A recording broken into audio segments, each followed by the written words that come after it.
Welcome everybody to another BDA Boxing Podcast, broadcasting to you live from the true north. This is your host, Mr. BDA, with you. King Bucho is MIA for the moment, probably joining us sometime later on, I don't know. Thanks everybody for joining us. Got a lot to talk about this episode in regards to, well, a myriad of boxing subjects. The first one being Anthony Joshua will be taking on Alexander Povetkin. Apparently it's almost done. Guys, if you want to join us, you know the drill. Go to Google Hangouts and send us an instant message with the email address on the top of your screen, boxingdebate@hotmail.com. That's boxingdebate@hotmail.com. Don't forget to check out our Patreon page. Don't forget you can give small tips via the super chat feature so we can get this long talked about call-in show that we've been trying to get off the ground. We also want to talk about Anthony Yarde, maybe Miguel Berchelt. Is that how you say his name? I don't even know how you say it in Spanish. I'm Mexican and I don't even know how to say it. Berchelt? Would that be the right? Anyway, who cares? What we care is how he fights and who he fights, not what his name is. I want to give a shout out to everybody in the chat room. Jay Perez, Eric Rosas, John Gonzalez, Real News, Shepherd of Sons, Pavel, Kechnelo, Give Me My Fight, Rasclot 222, The Fight Scout, M-Star, and many more to come, I am sure. Guys, thank you for joining us. Took a little bit of a break. I haven't been doing that many podcasts because there's not that much to talk about. And then, of course, the news come out today.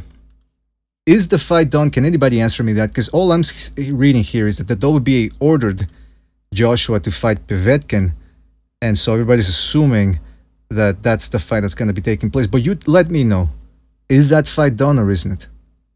By the way, yes, Bucho is absent, and I suspect it might have something to do with the fact that the Mexican national team lost against Sweden earlier today, 3-0.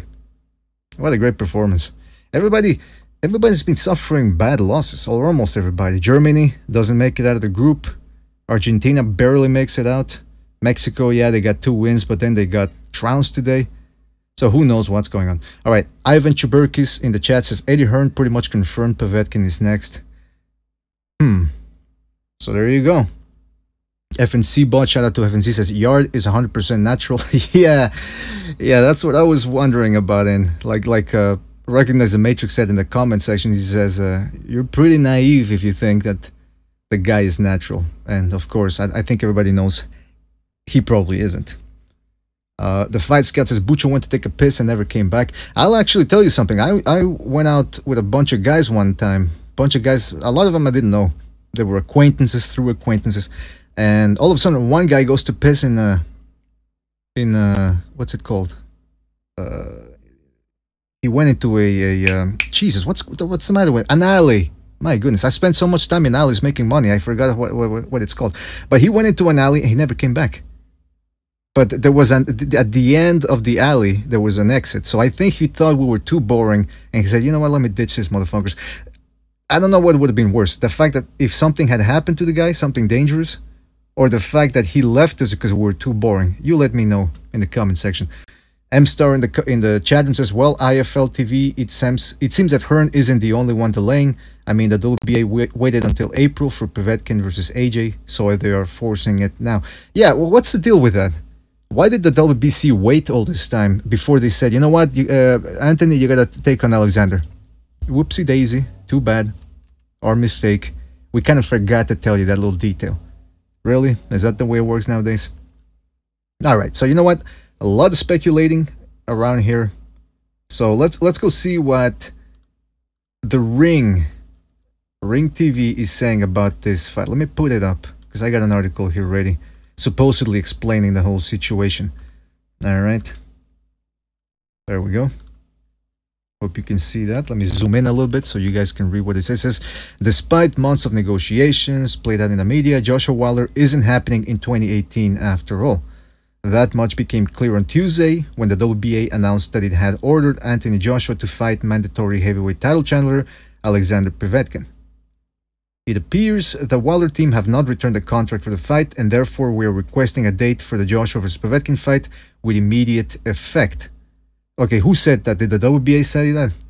Matchroom Sport Managing Director Hearn blamed the fights falling apart on Wilder. So that's what's gonna. This is what we're gonna get until they actually get in the ring. It's his fault. No, it's this team's fault. No, it's that guy's fault. This guy's scared. No, that guy's scared. But again, like I've said numerous times on this show, you really think Deontay Wilder is scared of Joshua and vice versa? I mean, do you like let's say it's because most of the people like the LDBC, they're saying that it's Wilder that Joshua that's scared, right? So what do they think is going on in Joshua's head? That he's gonna avoid Wilder for eternity or until he retires? Like that makes no sense. Like these guys aren't scared. I don't know how many times I gotta say it. They're not scared. They're professional fighters. They want to get the most money for a fight that they know is risky. They're not just gonna go in there with their cocks half hard. They want to get the most money out of it. And they're fighters. Deep down inside, they want to fight the best, and they know they're the best. So you really, I mean, listen, the drama around this fucking thing, it's pissing me off. And I don't know how much more I can handle it. I don't know how much more of it I can handle it. It's really disgusting, really. I can't have it. I can't have it. I can't have it, really. You know, I can't do it, Henry. You know, I can't do it. Do you think I'm gonna have that? Do you really think I'm gonna have that, you ponce? Ridiculous. Absolutely ridiculous. What are people saying in the chat? Ooh, shout out to Kiwi Box in there. Rascal says, no, they're not scared. They just want to make $1 million fight worth 50, which is bullshit.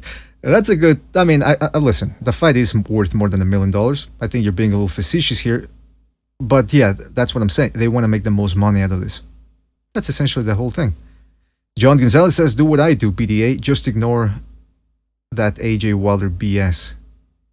Or I could do something else that you do, John, and go get a woman and get her to shit on my face. Is that something that would work out as well?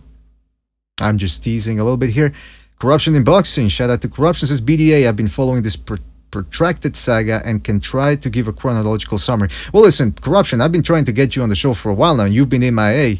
If you want in, you know you're always welcome. So send me a message there on the Hangouts, and I'll bring you in to give us the rundown. Because again, one of the things I always try to emphasize here is we don't know what's going on behind the scenes. Now, be honest with you, this whole negotiation thing bores me. So I don't follow it. I don't know what's going on. I don't know who's... And also, you got to keep in mind X factors.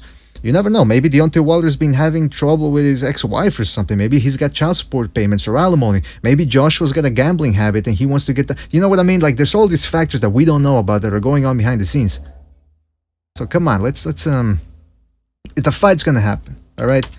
Been watching boxing for more than 20 years. I've seen all these big fights come and go, and I've seen most of them happen, all right? It's gonna happen. Now, I'll tell you this. We haven't even gotten into who wins Joshua Povetkin.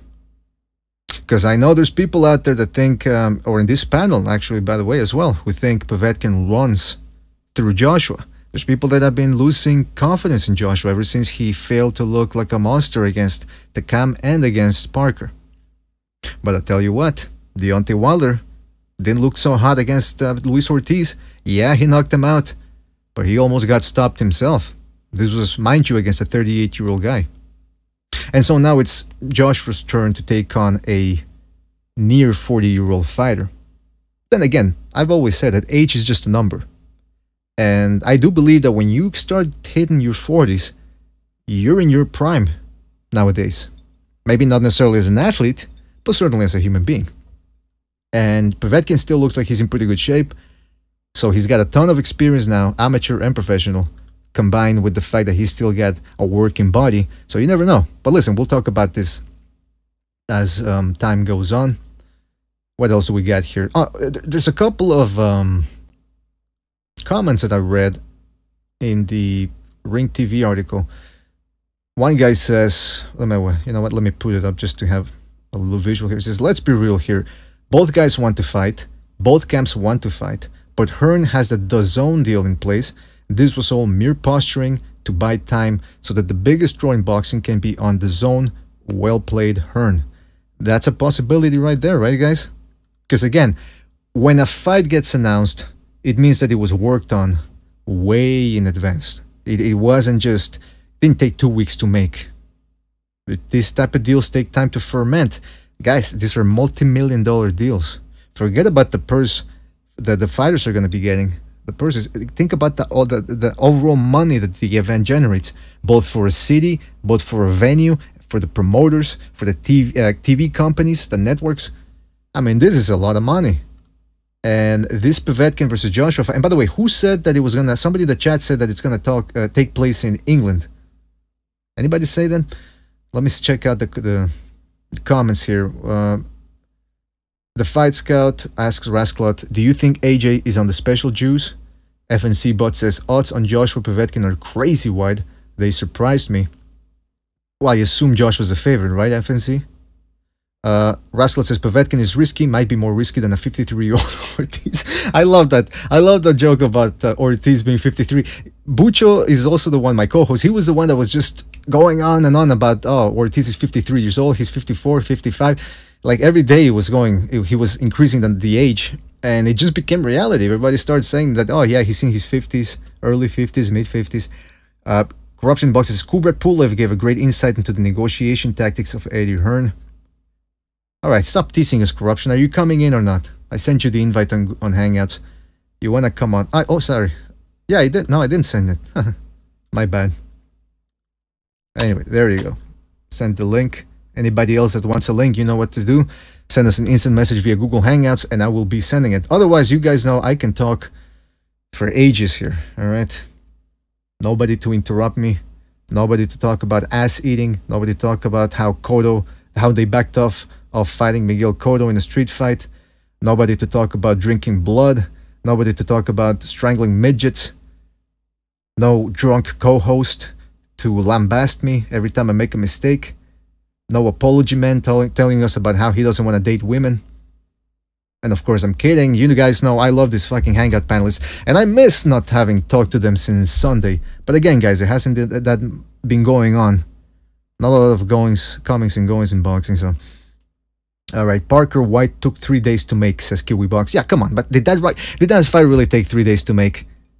And of course, is it only the exception that proves the rule? Because you know, Kiwi, you know that most boxing fights, they take a long time to ferment, to negotiate. There's lawyers have to go through the contract, and that second lawyer has to go through the contract again, and it's just a whole bunch of drama. John Gonzalez says, forget the heavyweight drama, cruiserweight, it's where it's at. John Gonzalez, you bring up a very good point as always. The, what's it called, Usyk versus Gassiev fight, finally, I think I mentioned this on Sunday, it's finally made for, what is it, July? Let me check it out. I'm looking at the ESPN schedule here. Let me put it up just to give you guys a visual. July, I think it's July the 21st. Yes, in Moscow, Usyk versus Gassiev. The fact that Usyk was able to, he agreed to go to Russia to fight, and I think he made a comment saying that home court advantage is gonna be nothing for him. Remember that there's guys out there that actually excel when the pressure is on. Billy Joe Saunders went to Canada to fight Lemieux in a very hostile crowd, and it seemed to pump him up even more. So some guys do enjoy that pressure.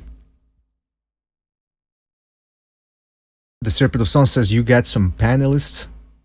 What? LOL, you got some panelists. I don't get the joke. Stuart Little says, BD, are you getting my Skype messages? Send me a link. Ah, see, usually Butch is the one that's on Skype. Hold on, let me send Stuart Little a link there. Can I only give my 5 says no because oh shit, couldn't see that. Hold on a second, guys. By the way, let me play you some sound bites in the meantime. I'm sorry, I don't mean to offend you. I'm sorry too. So Motherfucking you fucking piece of shit! Alright. Oh, what?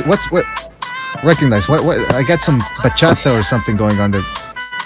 Recognize, are you there? Recognize, you gotta shut the music down, man, otherwise we're gonna get shut down here. Recognize. Oh, fuck. You know what, I had to close Hangouts. I don't know what that music, if it's copyrighted or whatever, we gotta shut that shit down. Hopefully I was talking enough through it so that I, what the fuck was that? He's got some bachata music. Oh my goodness gracious. Alright. Are you or are you not gonna do the job? It's a simple question, really. Hold on a second here. There we go. Got a new Hangout window open. It's not that difficult. Are you or are you not gonna do the job? It's a little quote there from Sexy Beast. Alright, hold on a second, guys. Gotta get the invites. Again, my co-host Bucho ain't on the line, or he's not available right now, so I gotta do all of this on my own. I had to restart Hangouts, so some of the links that I sent you guys are not gonna be working out. Now I got 2 Hangouts open. What's this? Which one's the real one? Oh well, I guess we're gonna have to wait and see. By the way, recognize there was... What was with the music, man? Hold on a second here.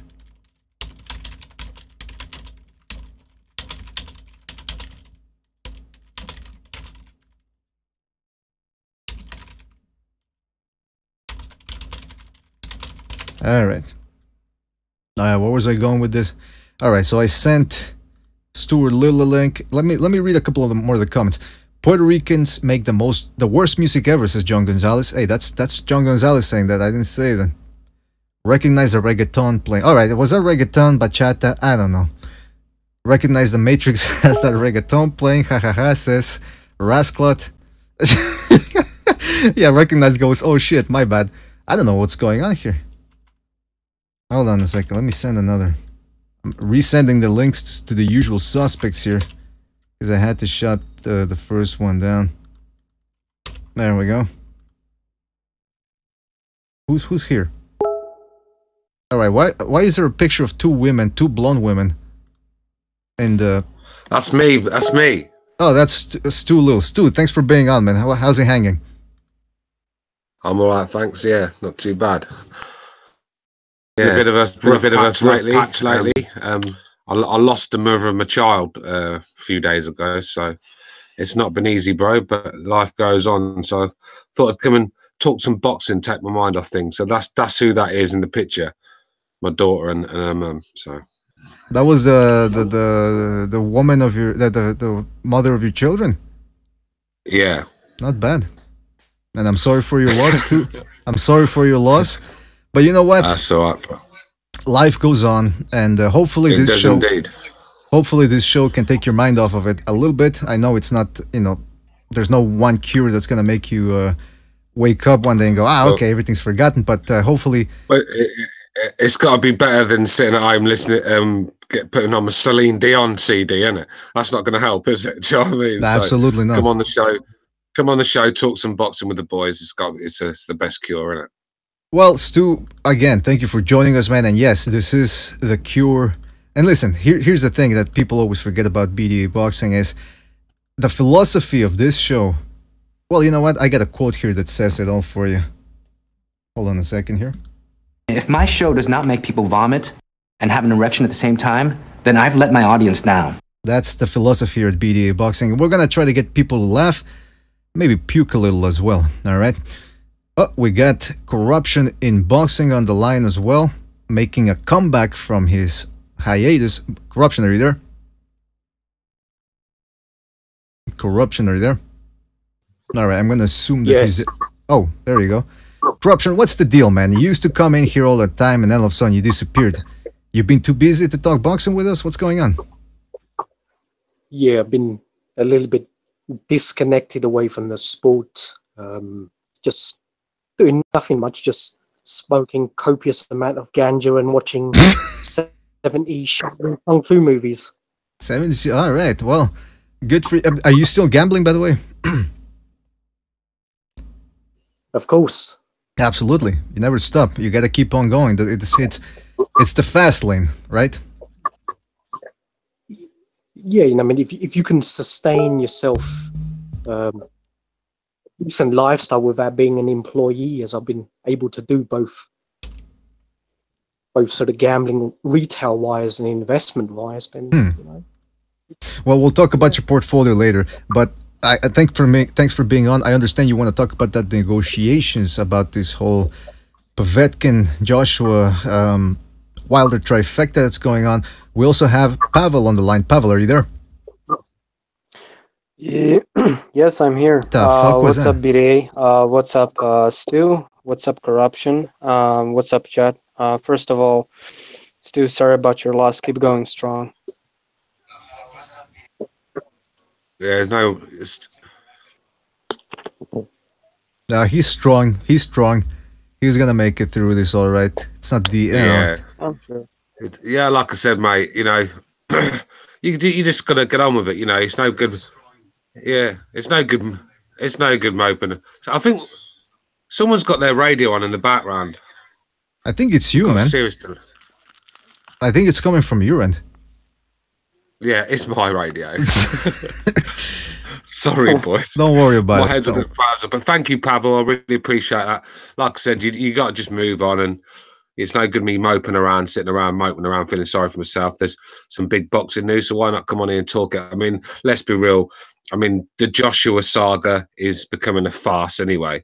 I don't even care about that fight anymore. I'm actually quite excited for the Povetkin fight, to be honest with you. I mean, I am. So am I, and we're gonna talk about that in a moment. We also got Cameron on the line, and we also have Boxing Known on the line. Gentlemen, thank you for joining us. Always glad to have you on board. So let's get into it. The WBA 2 days ago ordered or actually a day or something, like a couple of days ago, ordered that Joshua has to fight Povetkin, otherwise he loses his WBA title. Why are they doing this now? Why all of a sudden are they enforcing this fight? Anybody want to go first? Who wants to go first? Well, because they've waited long enough for this Joshua Wilder saga to go on. I mean, how long do we have to fucking wait for these guys to find a pen and sign a bit of paper? I mean, they're divas. They're divas in action. Both of them are fucking divas. Sitting there, I bet they're arguing over what gloves they can wear or who comes in the ring first. You can imagine it in the contract. Both petty guys, man. And that's why this fight hasn't been signed. I don't think it's so much Joshua. I think it's Hearn with Joshua. I think Joshua just looked at the figures and that's it. I think Hearn does all the negotiations, and he's quite petty himself. So you can imagine it's just back and forth pettiness from Team Wilder and Team Joshua. And now the fight's not been made. Like I said, not really bothered. You know, boxing goes on without these two. Both of them looked pretty poor in their last fight, so I don't even know why everyone's getting so excited about it. Povetkin, Joshua, definitely a fight I'm looking forward to. So I'd rather talk about that, to be honest with you. But it's your show, so we'll obviously it's big news, so that's what we're going to talk about. Yeah. Yeah. I mean, by the way, Stu, I was a bit confused because I have no idea what that is your picture, but fair enough. Yeah. I mean, I'm with Stu. I mean, I don't really care about this anymore. I mean, I wrote a tweet about it. I mean, a lot of people are blaming Wilder and things like that. I don't blame Wilder. I think both sides are at fault. You know, they've been miscommunicating, and I don't think even management. I think Joshua definitely wanted this fight, but I don't think Hearn and his management wanted this fight next. And you know, that's what they're talking about next year, and they're talking about Povetkin. And you know, the WBA never order fights. And the thing is, like Mendoza. That, you know, the WBA were never going to order this fight. In my opinion, you know, Hearn and that, you know, they told the WBA to order this fight because the things were just getting on with Wilder. I think, you know, they just wanted this fight to happen now, Povetkin. And the thing is with Wilder, you know, I listened to Wilder last night on another podcast, and he definitely wants this fight. That's the kind of perception I get. And I think Joshua wants this fight, but it's getting stagnated now. And the interest for me, I'm with Stu, like the interest in it, it's not there. Like if this fight didn't get made, when they found out about Povetkin getting ordered, I was like, do you know what? I'm just glad like this Joshua and Wilder talk to be finally put to bed for a bit longer. That was honestly my first. Like I said, it's not even the best fight in boxing, bro. It's not. I mean, these guys. I mean, we're not even sure. I mean, right now the rankings say they're the two best guys, but we're not even really sure because none of them have looked spectacular lately. Do you know what I mean? So I'm not too fussed about this. I just want to clear up why I've got that picture. That's my daughter and the mother of my child who passed away a couple of days ago, Cameron. So that's what, man. That is so insensitive, man. I apologise for that. Yeah, you are insensitive. So, yeah, you should be ashamed. You should ask before you speak. You know what, Cameron? You should be ashamed of yourself. And nah, Cameron's no. I'm gonna say it. He's just killed little fucking manners. No, I'm kidding. I just wanted to use that quote. That's why I was saying that. But yeah, listen, Stu, we're sorry for your loss, man. And I mean, it's a shame. No worries, man. But okay, what when it comes to this Wilder Povetkin fight, I want to get we got a whole bunch of people here. Let me just get everything straight. We got Abstract on the line. We got Kiwi Boxing on the line. We got Recognize the Matrix, who just came in. So All right, let's start with corruption in boxing. What are your thoughts on this whole negotiation? Like Cameron said, it's been going long enough. It's turning into a shit show. What are your thoughts on this? Yeah, definitely agree with everybody. It's one of the most ridiculous, protracted, nonsensical sagas. But I guess there was a degree of inevitability that the fight wasn't going to happen this year. And it's difficult trying to summarize when you're not really party to the contracts, and both parties are just sort of pathological liars. So you've got to try and do your best. But this is what I think roughly transpired now. Now, Eddie Hearn initially submitted an offer to the Wilder camp. It was a flat fee of around 12 million circa. But the problem was that the fight was scheduled, or the fight was proposed for Wembley Stadium on September the 15th. Now, the Wilder camp were skeptical about agreeing to that because they realized that the Canelo and Golovkin too, if they'd reconciled their differences, that rematch was going to take place on that date. So hence they didn't want two pay-per-views simultaneously on the same day, which I guess makes sense. You're not really going to maximize your revenue like that.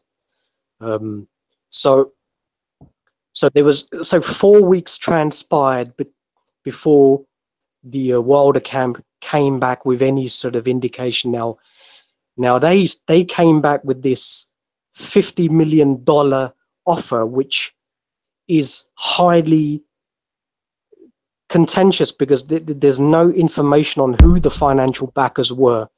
Quite clearly, it wasn't Showtime who were raising all of the revenue.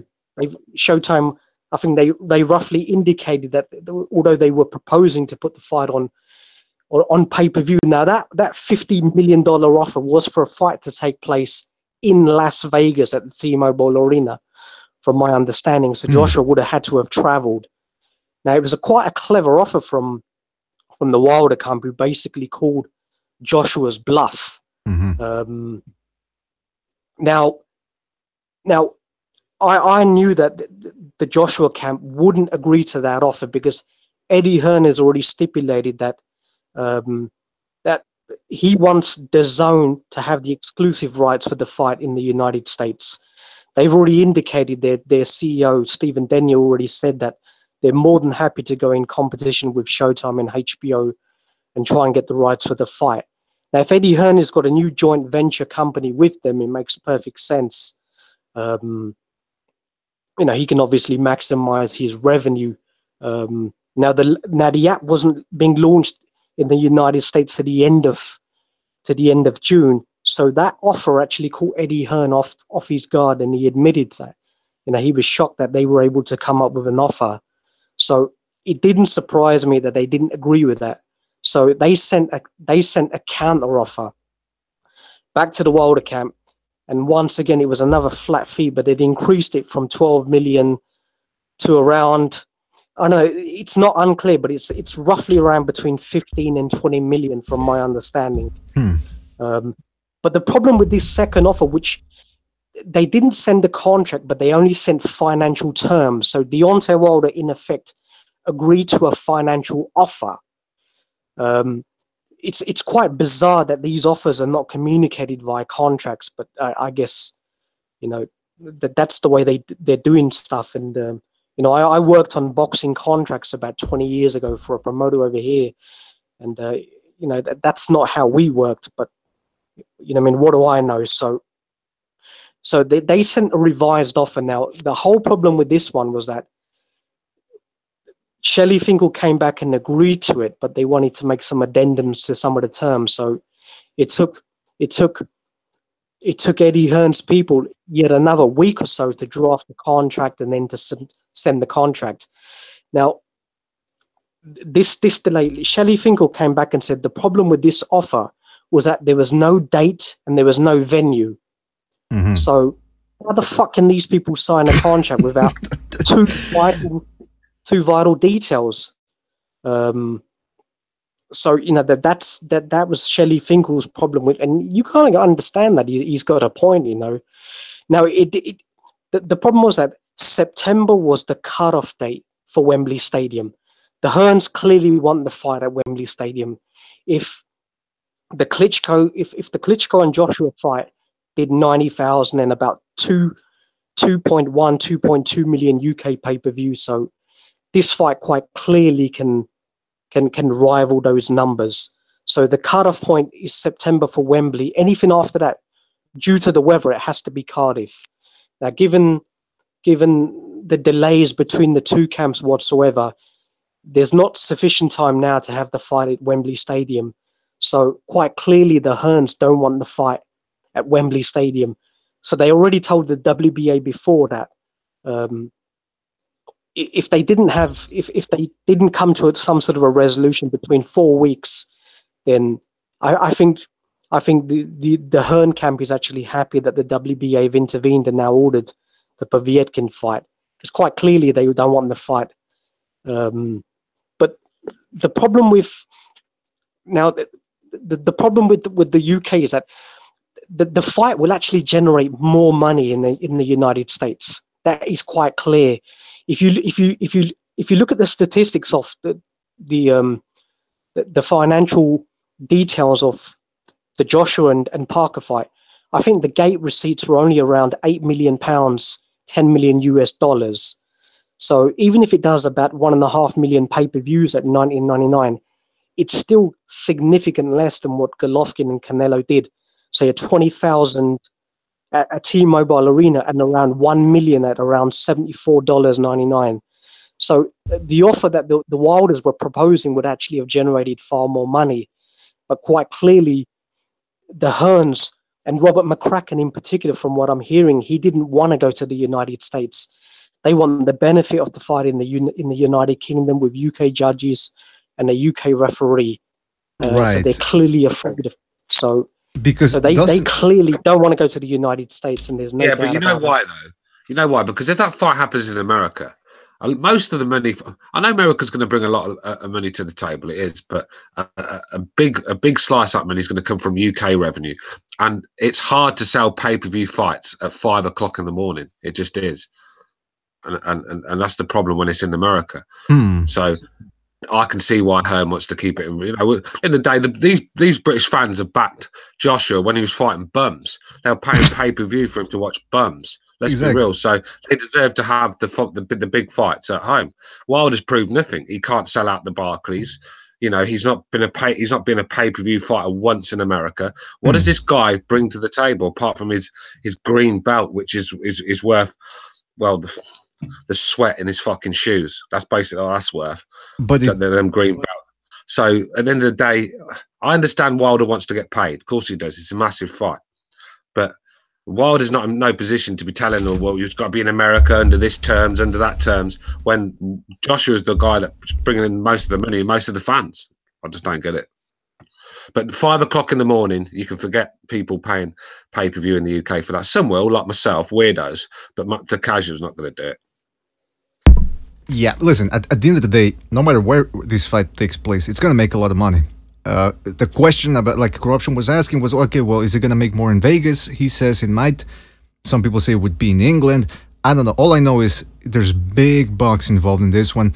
But that's the other thing. If it fights in England, it does give Joshua home court advantage. Who else wants to chime in on this? Like, based on what corruption said or based on what Stu Little just said? Like, who wants to recognize? You want to say something?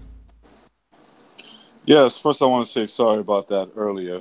I thought I had my speaker mute, but don't worry about it. Not.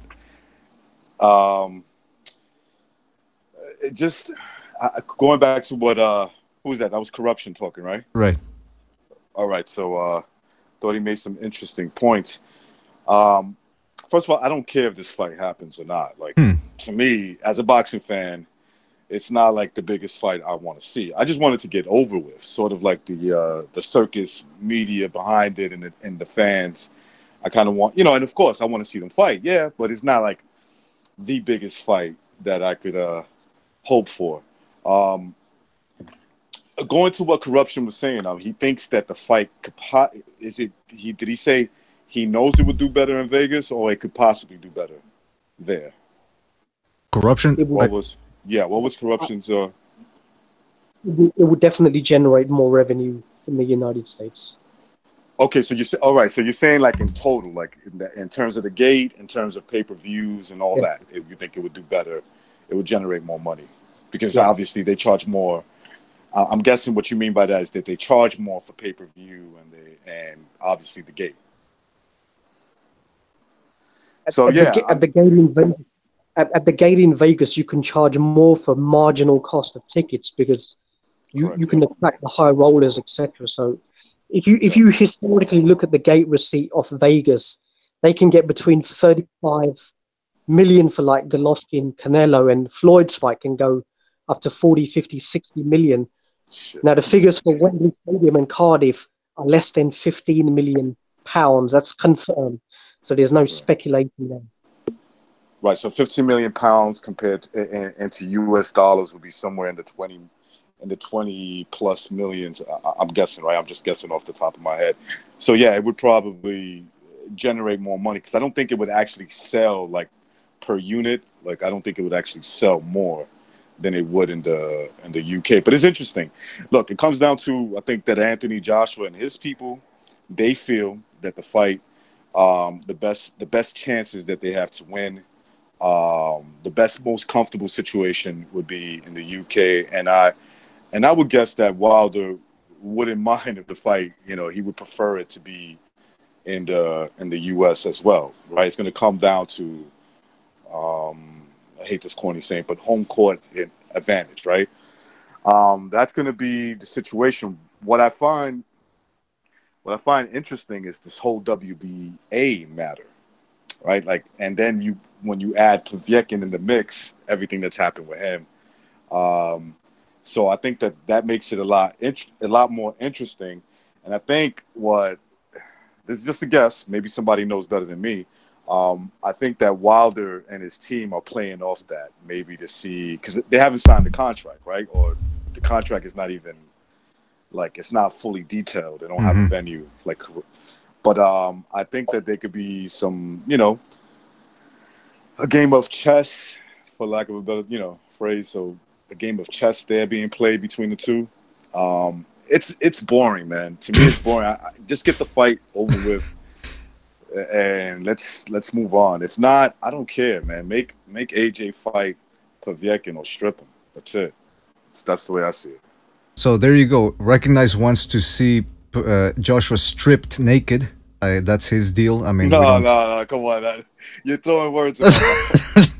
All right, I'm obviously kidding here. But yeah, like, listen, I agree with you, man. This fight, we were done with it when this whole negotiation thing months ago. Who else wants to chime in? Abstract, you want to go ahead and tell us your thoughts on this? Yeah, sure. Can you hear me all right? Yeah. Hello? Can you hear me all right? Yeah, okay. Yeah, cheers for having me on, man. Like, I don't know. I agree. It's getting fucking really boring. It's nice for me to hear a bit of how can I put it, slightly more balanced views.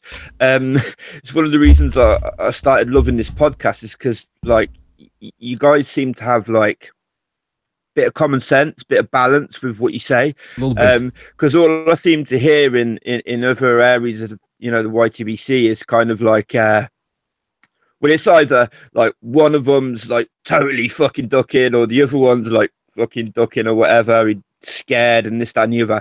Look, I'm kind of getting sick of the whole thing now as well. I think the fight will probably end up like a bit of a what I guess over there you'd call it a crapshoot. It's probably going to end up who fucking lands first. You know what I mean? And because both of them are quite clearly got quite a few holes in their game.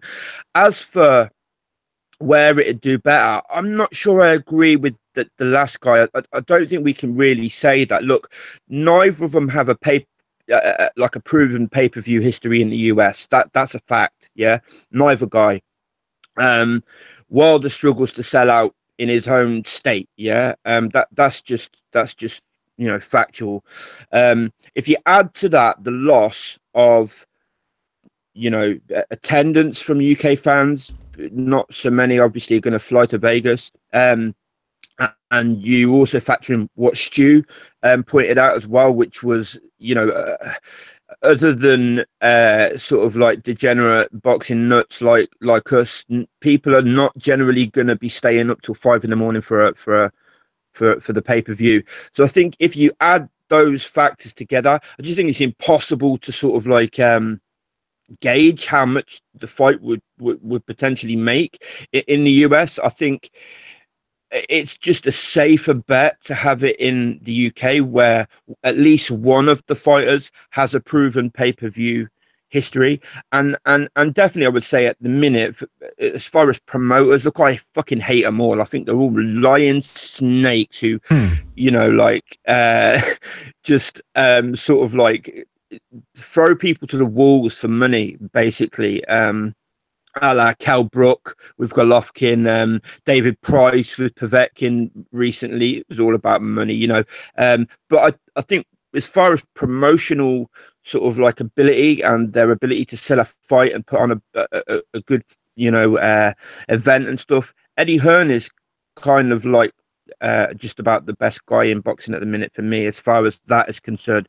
And so when you add all that up, I just think it makes more sense for it to happen in the UK. Look, the fucking we've got this sort of like Floyd sort of like generated fear of the L these days, haven't we? And I think perhaps understandably, neither guy wants to, both guys want to be able to say they're still undefeated. I think they're both probably a bit wary. I think they'd both probably take the fight.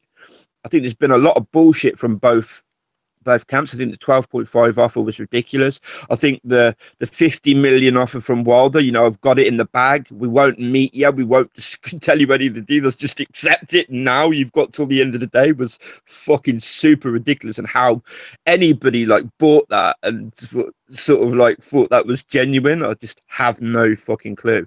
But I don't think it's going to get made. And the whole the whole sort of like undisputed thing, I think that's not going to happen, because I think it's entirely possible one of them gets beat by now. Perhaps not Wilder, because he doesn't tend to take dangerous fights. I suppose Ortiz was a dangerous fight, but if he doesn't have to, he doesn't seem to take them, and he don't seem to get forced into it. The WBC seem to be, I don't know, quite accommodating. I feel your anger. Whereas AJ is going to get forced into taking certainly Povetkin, and look, Povetkin is dangerous, man. I'm not saying he's going to beat AJ, but that's a dangerous fight, man. That's a dangerous fight. The truth is, the truth is, I don't think either team really want this fight. They're like the guy just said. They're both a knockout waiting to happen. Let's be real. I mean, you say you don't see Wilder getting beat anytime soon, but he nearly got beat in his last fight. He was seconds away from being stopped. So I see him getting beat. He has too many flaws. There's certain things Wilder does very good. He uses his range quite good, and he has a tremendous right hand. And he uses it well, and that's what gets him wins. But let's be real. Let's not pretend that this guy hasn't got flaws and he looks unbeatable. Oh God, no. I mean, I only sorry to interrupt. I only really say that because I think it's Brazil. It's likely to be Brazil, isn't it, that he fights? And I doubt Brazil's going to beat him. Look, Wilder's got flaws. I know what you're saying. Out the wazoo. I know what you're saying, because a lot of the guys Wilder's going to fight are not going to bring a test. But he can't go on like this forever. He has to start stepping up to the plate, and I think he's in a situation now where if he don't fight Joshua, he has to go and fight someone decent. The Dominic Brazil's not going to be good enough. So I think with this fight, I think they're both scared to make the fight, because I don't think either team are confident in their guy. So I think they could probably go their own way for another year, get a couple of fights in that are winnable fights for them that can make them good money, and then make it then. Because if either of these camps were confident, the fight would be signed already. I just want to say, can I ask though, who do you think would bring that test to Wilder then? Because I think Brazil. Wilder's. I've made videos on my channel saying Wilder's full of flaws. He's got the balance of, I don't know, Stephen Hawking. He's got the it's just ridiculous. But I don't know who is going to bring that test. If Brazil not, will. Brazil. You really think so? I'm gonna tell you why. Look, man. Come on, you gotta. And I agree with you. I agree with you that more likely Wilder wins the fight. I think it's. Look, I call myself recognizing the Matrix for a reason. So I look into these things. Look, the A side always has the advantage, no doubt. He just does. Okay, that's the way it works.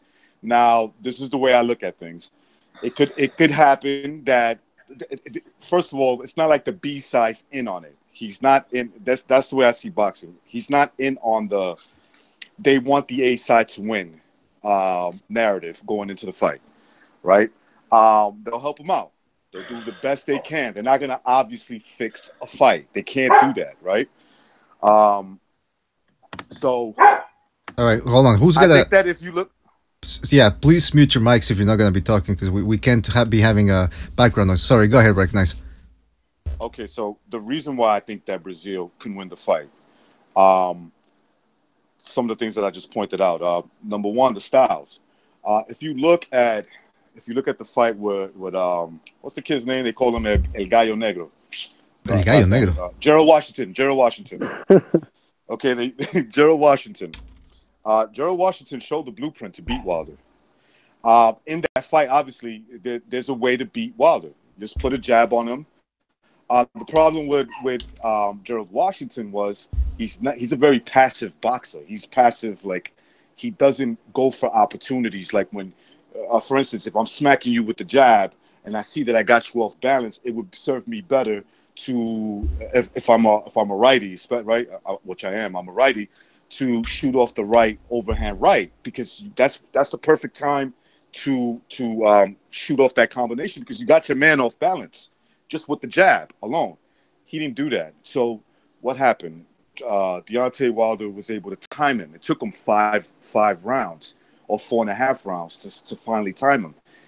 If Brazil is aggressive, pumping the jab, which he could do, pumping the jab in his face, he can win the fight. Now, I'm with you. I think the way it ends up, Deontay Wilder beats him, right? Maybe even stops him within 6 rounds, or maybe it goes deeper than that. Who knows?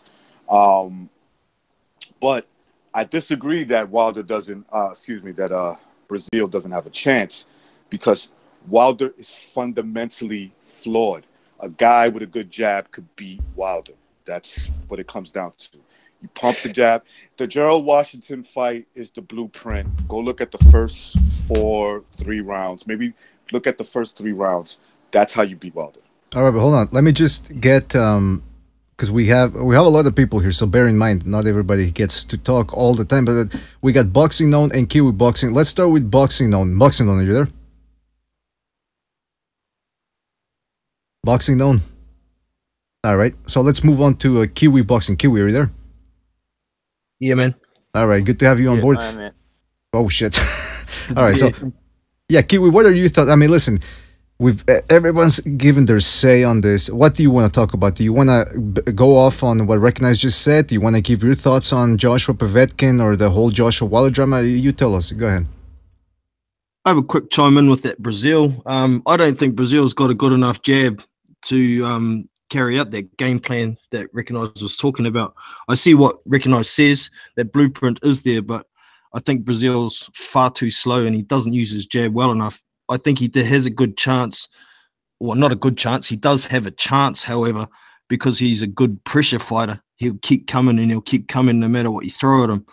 But he's very easy to hit, and how many right hands is he going to be able to take? I don't think he's going to be able to last more than about 4 or 5 rounds, to be honest. But I agree with that. Yeah, I guess to a degree time will tell. With regard to the negotiations between Wilder and Joshua, I thought it was pretty much all a publicity setup from early on this year, when Eddie Hearn was saying what his plan was for Joshua was to fight Parker, fight Povetkin, and then fight Wilder early next year. And it seems that's what we're going to get. I think maybe the meetings that Barry Hearn had with Shirley Finkel was maybe to keep it down on the hush hush and the down low. So they could create a whole lot of publicity. So that's just my opinion. I was never really expecting the fight to happen this year, to be honest. Fuck him. He's laughing his sick fucking ass off. Sorry about that. That's Eddie Hearn. Go ahead. I'd have to disagree. I think the best way to beat Wilder is take his range from him. And that's why I always thought Povetkin was the style that was going to beat Wilder. I picked Povetkin to win that fight. I just think Wilder, once you get inside Wilder's range, he has no inside game whatsoever. He doesn't throw uppercuts and short hooks, and he just hasn't got an inside game. And I think once you start, because his defensive, he's got very strange defense. It doesn't really cover up. He just holds you and leans back, sort of thing. And I think once you're in the pocket and you start letting your hands go, I think you can catch up to Wilder. I think that's where Ortiz was doing his best work. I know Ortiz was winning the jab battle now and again, but I think when Ortiz put it on Wilder, when he got inside and started putting it on him, that's when he was hurting Wilder and doing a lot of the damage. So I think that's the way to beat Wilder. I think if you try and box Wilder, it's a long time, 36 minutes, to stay away from that right hand when you're standing in his range for 36 minutes. Did you see what he did to Arthur Spilker on the inside, though? But was that in the inside? I mean, Spilker was flying in, weren't he? I mean, it was just a right cross. Was it sort of like inside work? I don't think he still had enough room to throw that shot, because Spilker ran into it. Let's be real. It was like the Pacquiao Marquez knockout. Yeah, it was more at mid range punch that was, to be honest.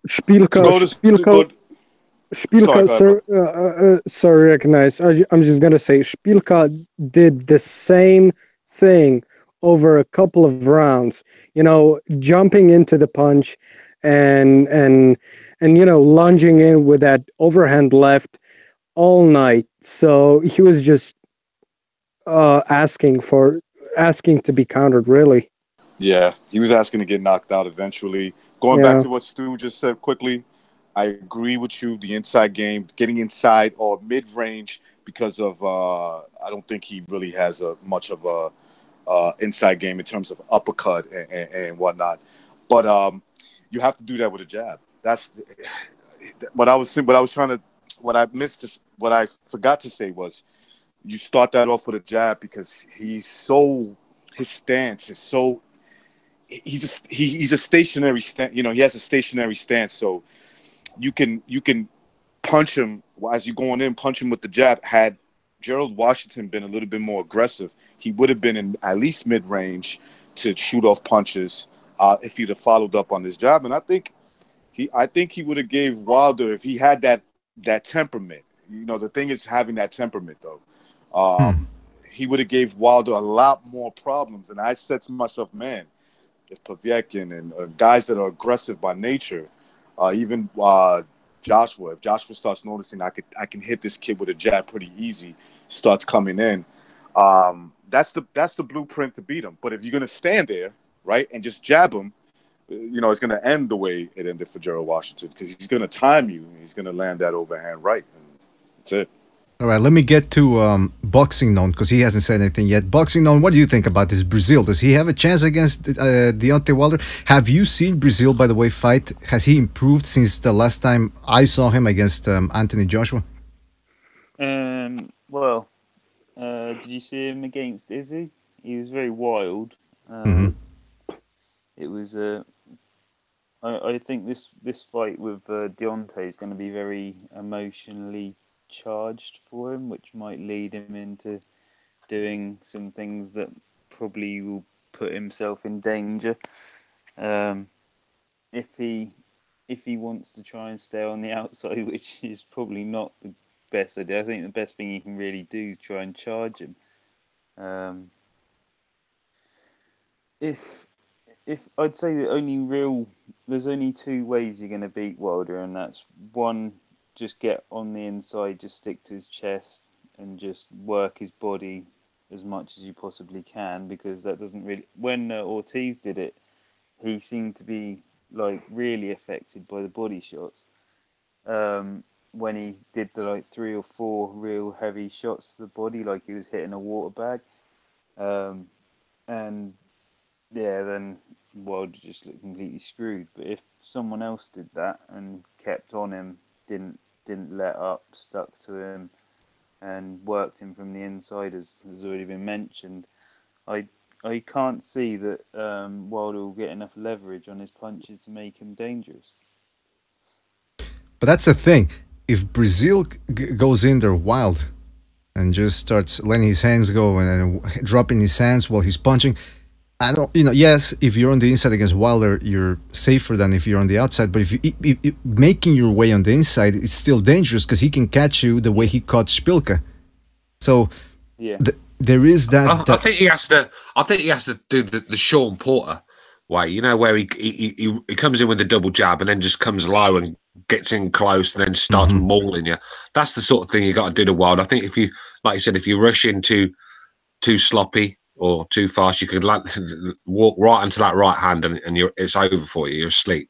So I understand that, but there is ways of getting into inside to Wilder, and that'd be to use the double jab and do the Sean Porter sort of stuff, because he gets away with it, Sean Porter, doesn't he?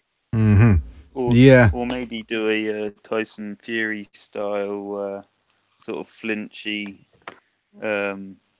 movement might keep him off balance enough time to step inside.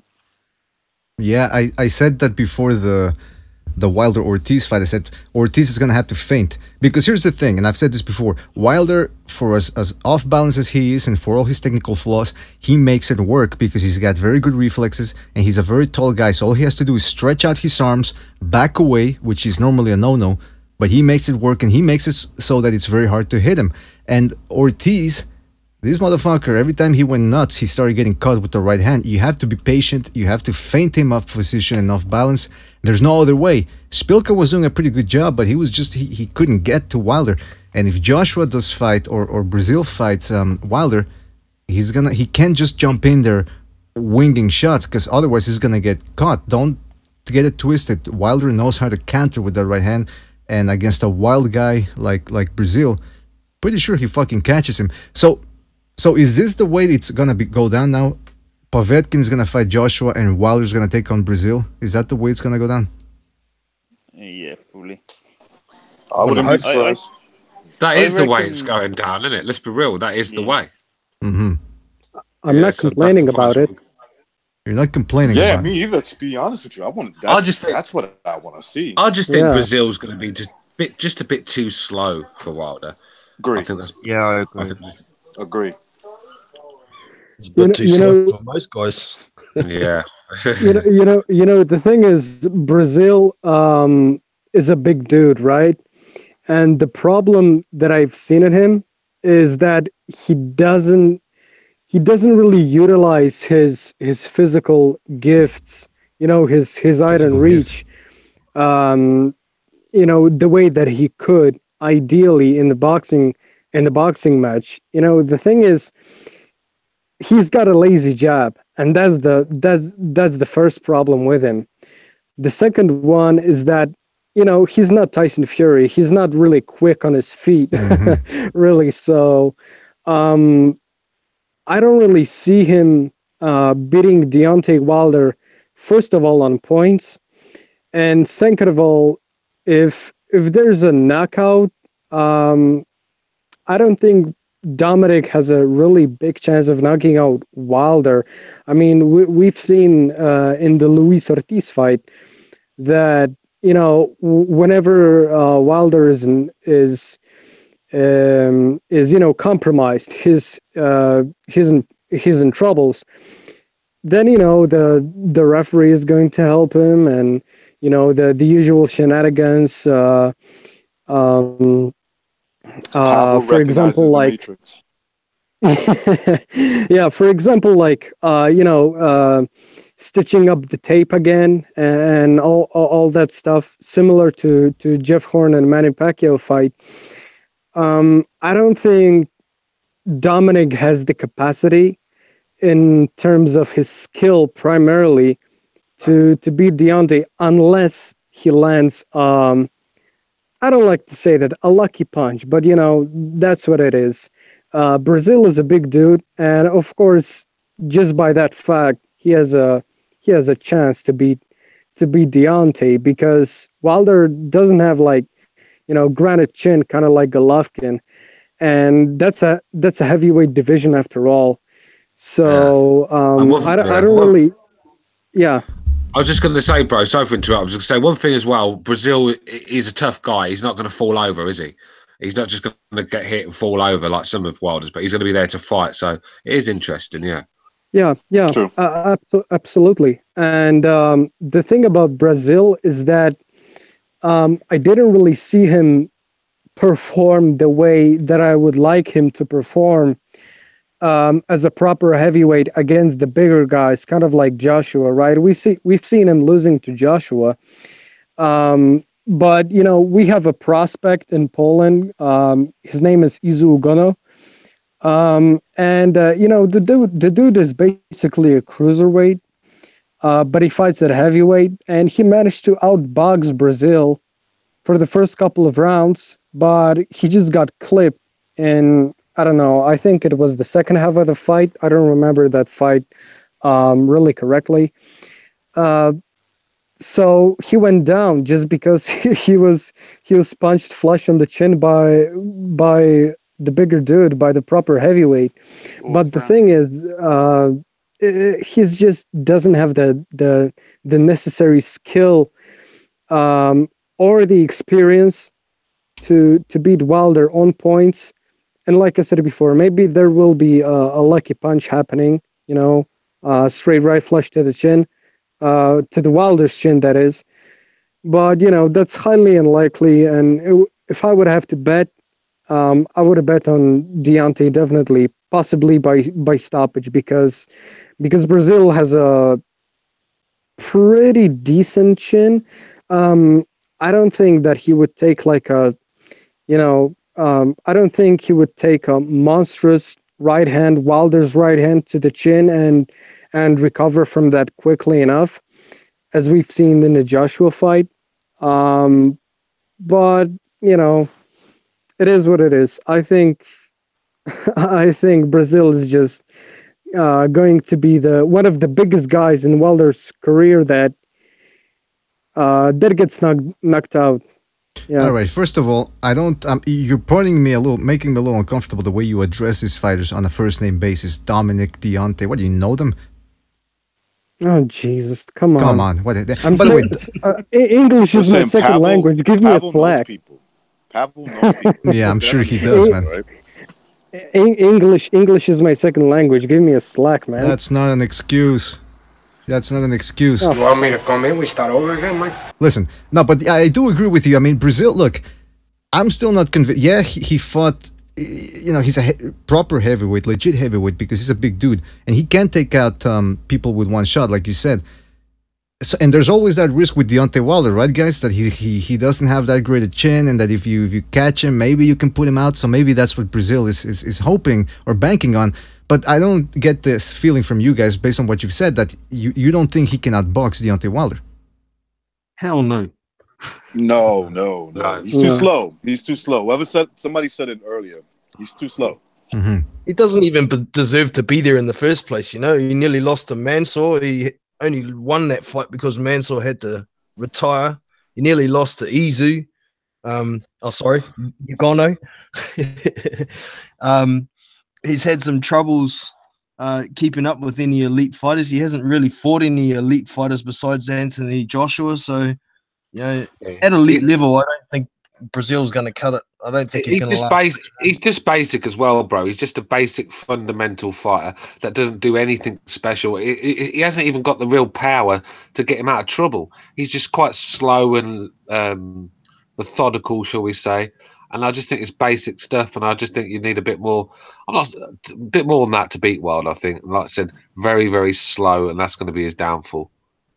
And the thing is, as well, if you look at the WBC rankings at the minute, I'm not sure if I see anybody else in there that maybe Parker. I mean, I'd maybe give Parker a chance, but you're looking at, Dillian White, Tony Bellew at 5th, for God's sake. I mean, Charles Martin, Ajit Caballo, Derek Chisora. These are not guys that are going to go in and beat Wilder. They're just not, because you look, I definitely agree with recognise that Wilder is so flawed, it's ridiculous. You'd have to not have a clue about boxing to not see that when you watch this guy fight. But he does have enough kind of like in his favour, i.e. a decent bit of power, quite a lot of power, obviously, athleticism, and his jabs seems to be getting better in my view as well.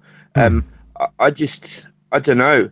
I don't think the heavyweight division, people keep talking about the heavyweight division being stacked or something at the minute. I think it's quite weak at the minute. I don't know what you guys think. I think it's just because a lot of the guys are carrying O's, and everybody thinks they're good because they're carrying O's. Yeah. It's not how it works. They haven't even fought reasonable opposition, even though they're still carrying the O's, and they're around 20 fights. So until they start facing those guys, you can't really say that they're good. I think we can if Gassiev and Usyk go up, then that's going to put some real excitement to that division, as you would say. I agree. Can you imagine what Vitaly would have done to this like crop of heavyweights? Oh, fucking hell, man! He would have destroyed all these guys. Just put it this way. Just put it this way. When Joshua got dropped by Vladimir, Vitaly would have finished that fight. I think that's the difference. I mean, no doubt. Vladimir let Joshua off the hook because it's just not in him. He didn't have that killer instinct like Vitaly. Vitaly would go to hurt you, where Vladimir's just a boxer, but he hits you clean with clean shots. He's a big puncher, isn't he? But Vladimir don't go out to hurt anyone. He just goes out to get the win, where Vitaly went out to hurt you. And I think if he'd have got Joshua hurt like that, mate, there'd only been one winner. The problem with Vlad is in that fight, he just kept throwing. After he got Joshua hurt, he just kept throwing that left hook all the time. Yeah, because that left hook. But that left hook was landing every time he threw it. I don't know why he didn't throw it earlier. Joshua ducked about 20 of them left hooks after that. He was ducking them all night long. Yeah, if you go back and watch that fight, it was the left hooks that was hurting Joshua every time. I know the right hand that dropped him was a fucking peach of a punch, but it was let's be real. Vlad was in trouble and just started throwing desperate left hooks, and they were just landing. Joshua wasn't even moving his head, just walking onto him, and they were rocking him to his boots. I'll agree, he overused it. He got a bit trigger happy with it, and it became predictable. But I thought that was the punch he should have been using from the start. He got waited to get dropped before he started throwing it. Lennox Lewis would have knocked out all these guys too. He would have knocked out Wilder with a jab. Just put it this way: he would have knocked Wilder out with a jab. I think. Did you see what happened to Michael Grant and Lennox Lewis when Lennox Lewis fought Michael Grant? That's what had happened to Wilder. That's what had happened to Wilder. I agree. Yeah, I think that Vladimir was too methodic to beat Joshua, especially considering him being at old age. It's just added up to the equation that he just lost. And like you guys said before, if Joshua faced Vitaly, even at the age when Vitaly fought Derek Chisora, oh my God! I mean, I don't want to say that it would be a one-sided beating, but it would be a way more interesting fight than what happened with Vladimir.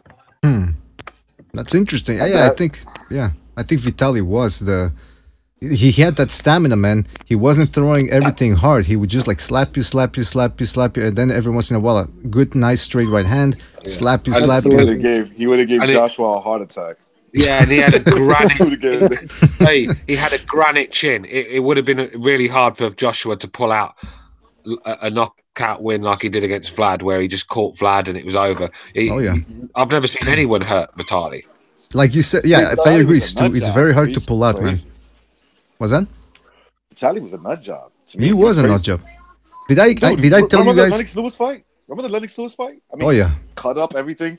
He goes up to when the referee stops the fight. He goes up to Lennox Lewis. I thought he was gonna punch him. He was like, "You're gonna fight me again, right? You're gonna fight me again."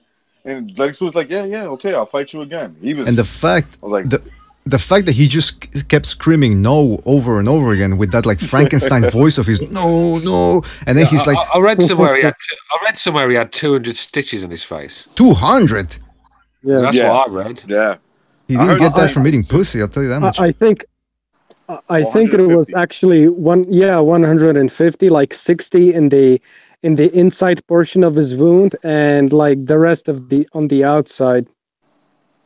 When you do that to a man and he still wants to fight you, I don't care who you are. You're gonna. There's a part of you that's gonna doubt yourself. You're gonna be like, yeah, holy shit! I'll tell you what.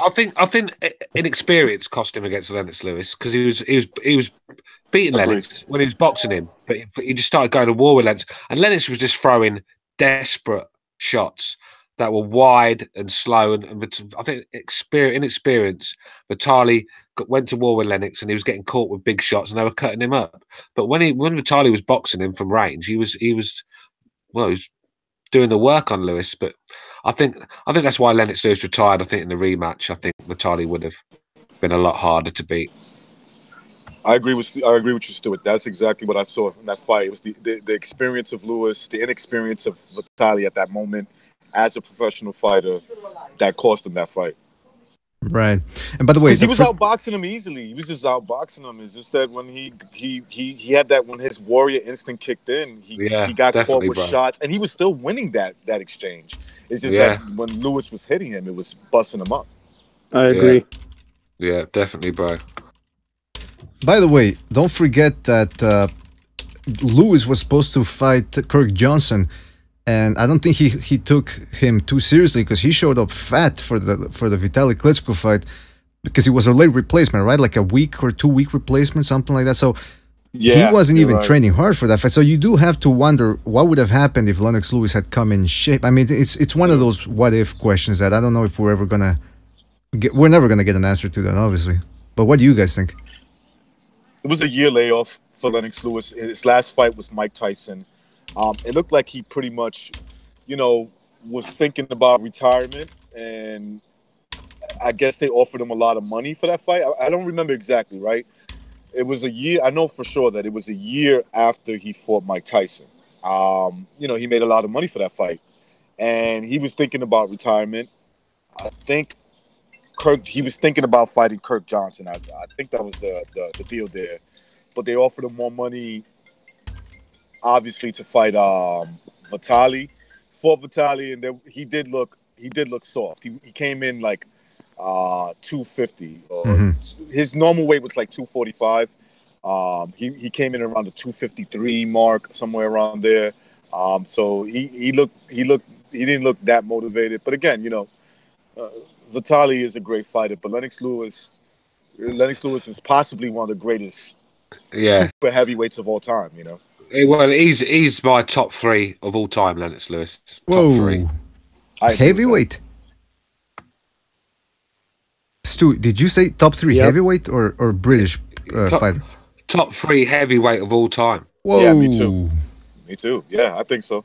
Hey, show me a better resume than Lennox Lewis, right? I'm just going to name some of these fighters, man. I mean, you've got all right, whether they were in their prime or not, Lennox Lewis weren't in his prime either. He was the same age as these guys. He fought Holyfield twice. He fought Tyson.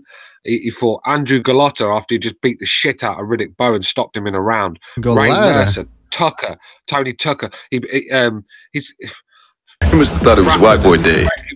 Razor Ruddock. Some of these names, the guy fucking fought everybody. I mean, he put Michael Grant, Shannon Briggs. I mean, when Shannon Briggs was a top heavyweight, not the Shannon Clown Briggs we see today, the 50-year-old on steroids. I mean, he was on steroids back then, but it was in his prime. It was a lot harder fight. Do you know what I mean? He was on steroids back then. Tommy Morrison. Tommy Morrison was a knockout artist. Say what you like about him. He fought them all, mate. You will not find a better resume in boxing and the heavyweight division history than Lennox Lewis's. When it comes to resume, and let's be real, in his last fight, who did he fight? Vitaly Klitschko. Say no more. When it comes to resume, I think he's definitely top 3. You're talking about Vladimir Klitschko to me.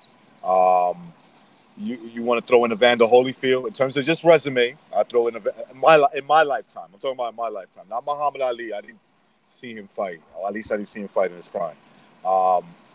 And Lennox Lewis, yeah, those are the 3 guys to me. Like Vladimir Klitschko, Evander Holyfield, and Lennox Lewis.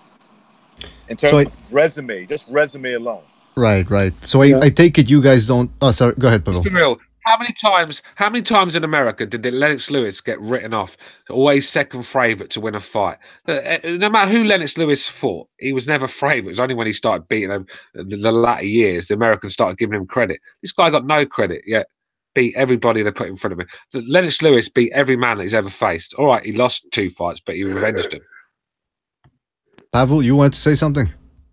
No, I was just agreeing with the guys. Go on. I'll tell you something, man. I do agree. Like, when you take a look at Joe Louis's resume, a lot of people think, well, everybody mentions him, so he must be great. But then again, remember, he had that Bum of the Month club, which was a period where in his 25 defenses, he fought a lot of guys that didn't deserve to be in there. I don't know about... Listen, all I know is Lennox Lewis for everybody. But here's an interesting thing. There's people out there that think that Holyfield deserves more credit for what he did in heavyweight because he was so undersized compared to some of those other guys. So that's just some food for thought right there. Some people actually think it's Holyfield who's a better heavyweight than Lennox Lewis. If you get into talent, like most talented heavyweights, sometimes people confuse that with resume, and it's understandable. I think Mike Tyson was, in my lifetime, probably the best heavyweight in terms of talent, just talent alone. Because he was always undersized. He was always the little guy. So there was little room for mistakes for him. But he never quite lived up to at least the resume, the big fights, right? Are you on about Tyson? He looked.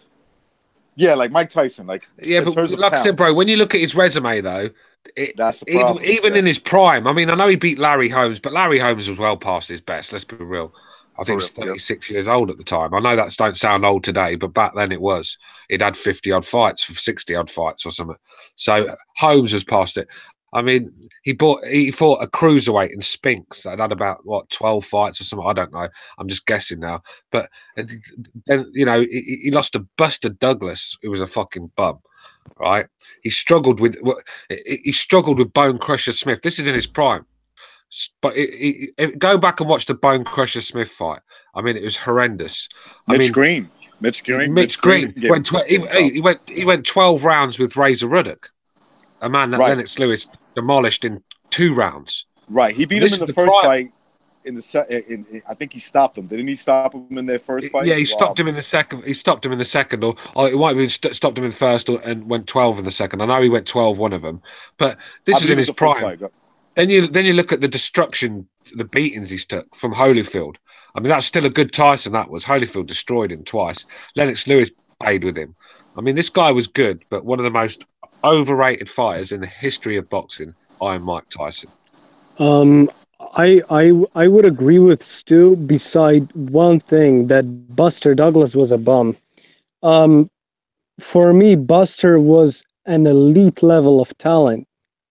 This guy has a tremendous talent. He just didn't work enough. Dude had one of the best jabs in that era of boxing that I've ever seen.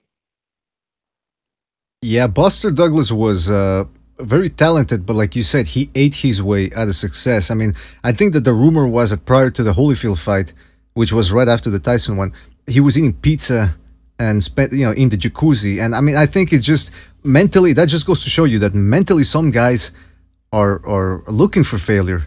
Because why else would you be eating pizza in a jacuzzi? Well, I just want to say one more thing, and to top it off, prime Mike Tyson got rocked to his boots by Frank Bruno. I mean, say no more, man.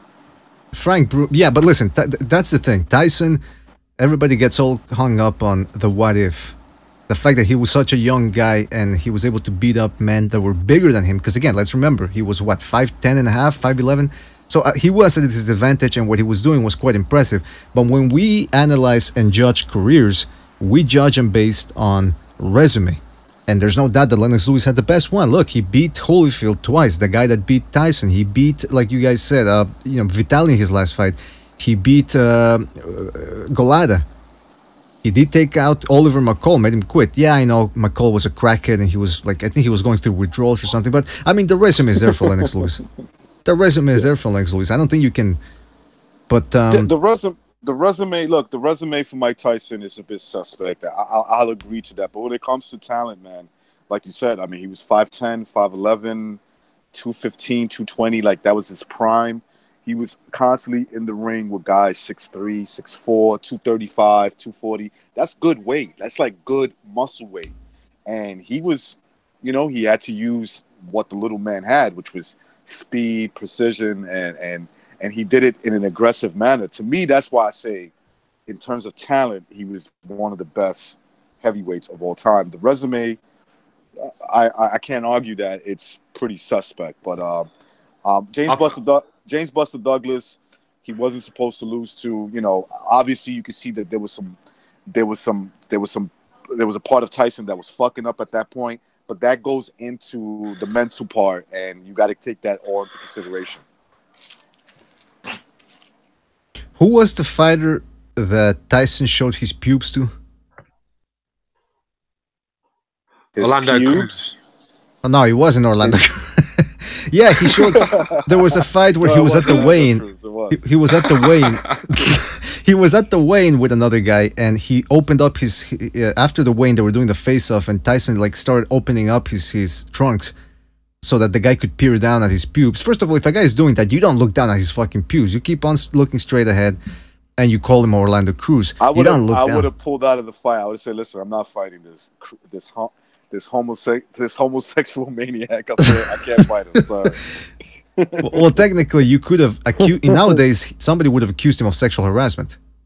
You know, they would have gone, "Oh, he showed me his pubes. Oh yucky." my god! Was that? Yeah.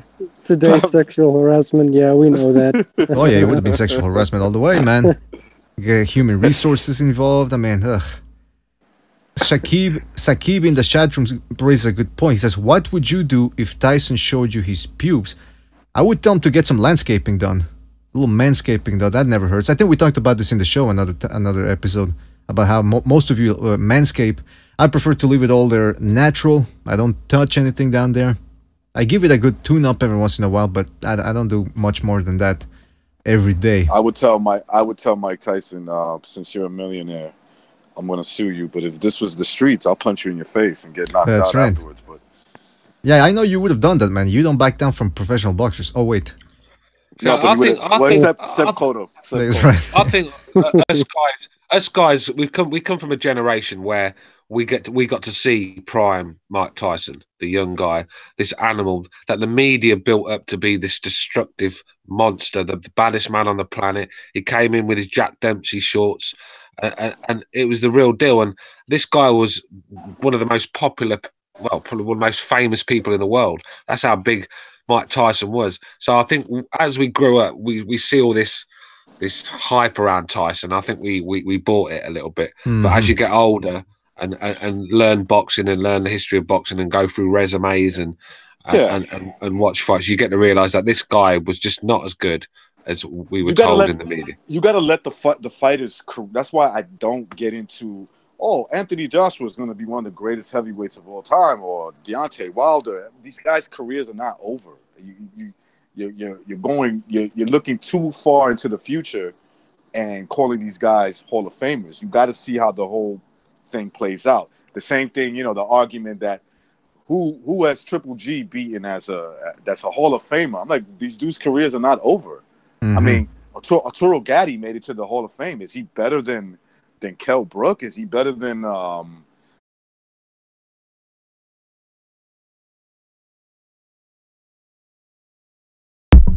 All right, anybody yeah, I come back.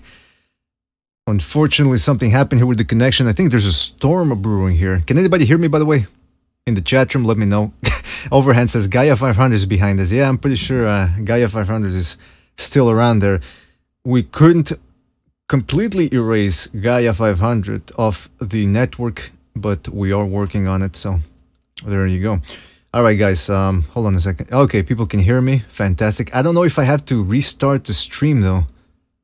Fuck. Let me, hold on. Give me a couple of seconds here, guys, because I do believe that if the internet connection is off, then I probably have to do something drastic. Hold on a second. We're talking about Mike Tyson. Let me see. All right, so we're still streaming then, but I do wonder if we're on. Oh, I mean, if you guys can hear me, then that means we're still on the line. Hold on a second. Let me invite people over, and then I'll do a couple of tests, see how everything sounds here. So yeah, we're talking about Mike Tyson, and Listen, was he overrated? I tend to agree a little bit with what Stu was saying, that there's a mystique around him, but you look at how I think the Lennox Lewis matchup would have been horrible for him, because he fought some tall guys before and he couldn't shake him off. Like, they would just clutch him and grab him, and they would be able to make it 12 rounds. And Lennox Lewis was a very skilled guy who could, once he got you on the inside, he could whip up those uppercuts, really nice uppercuts. Hold on a second here. Can you join into our stream? It seems to be good. What do you mean our stream? I already closed it. Yeah, you gotta jump into the hangouts. I'm talking to the people and their panelists that were here, and then I gotta send Stu another message here. Hold on a second. It seems to be good. All right, you guys gotta jump in the next the new one that I'm giving you here.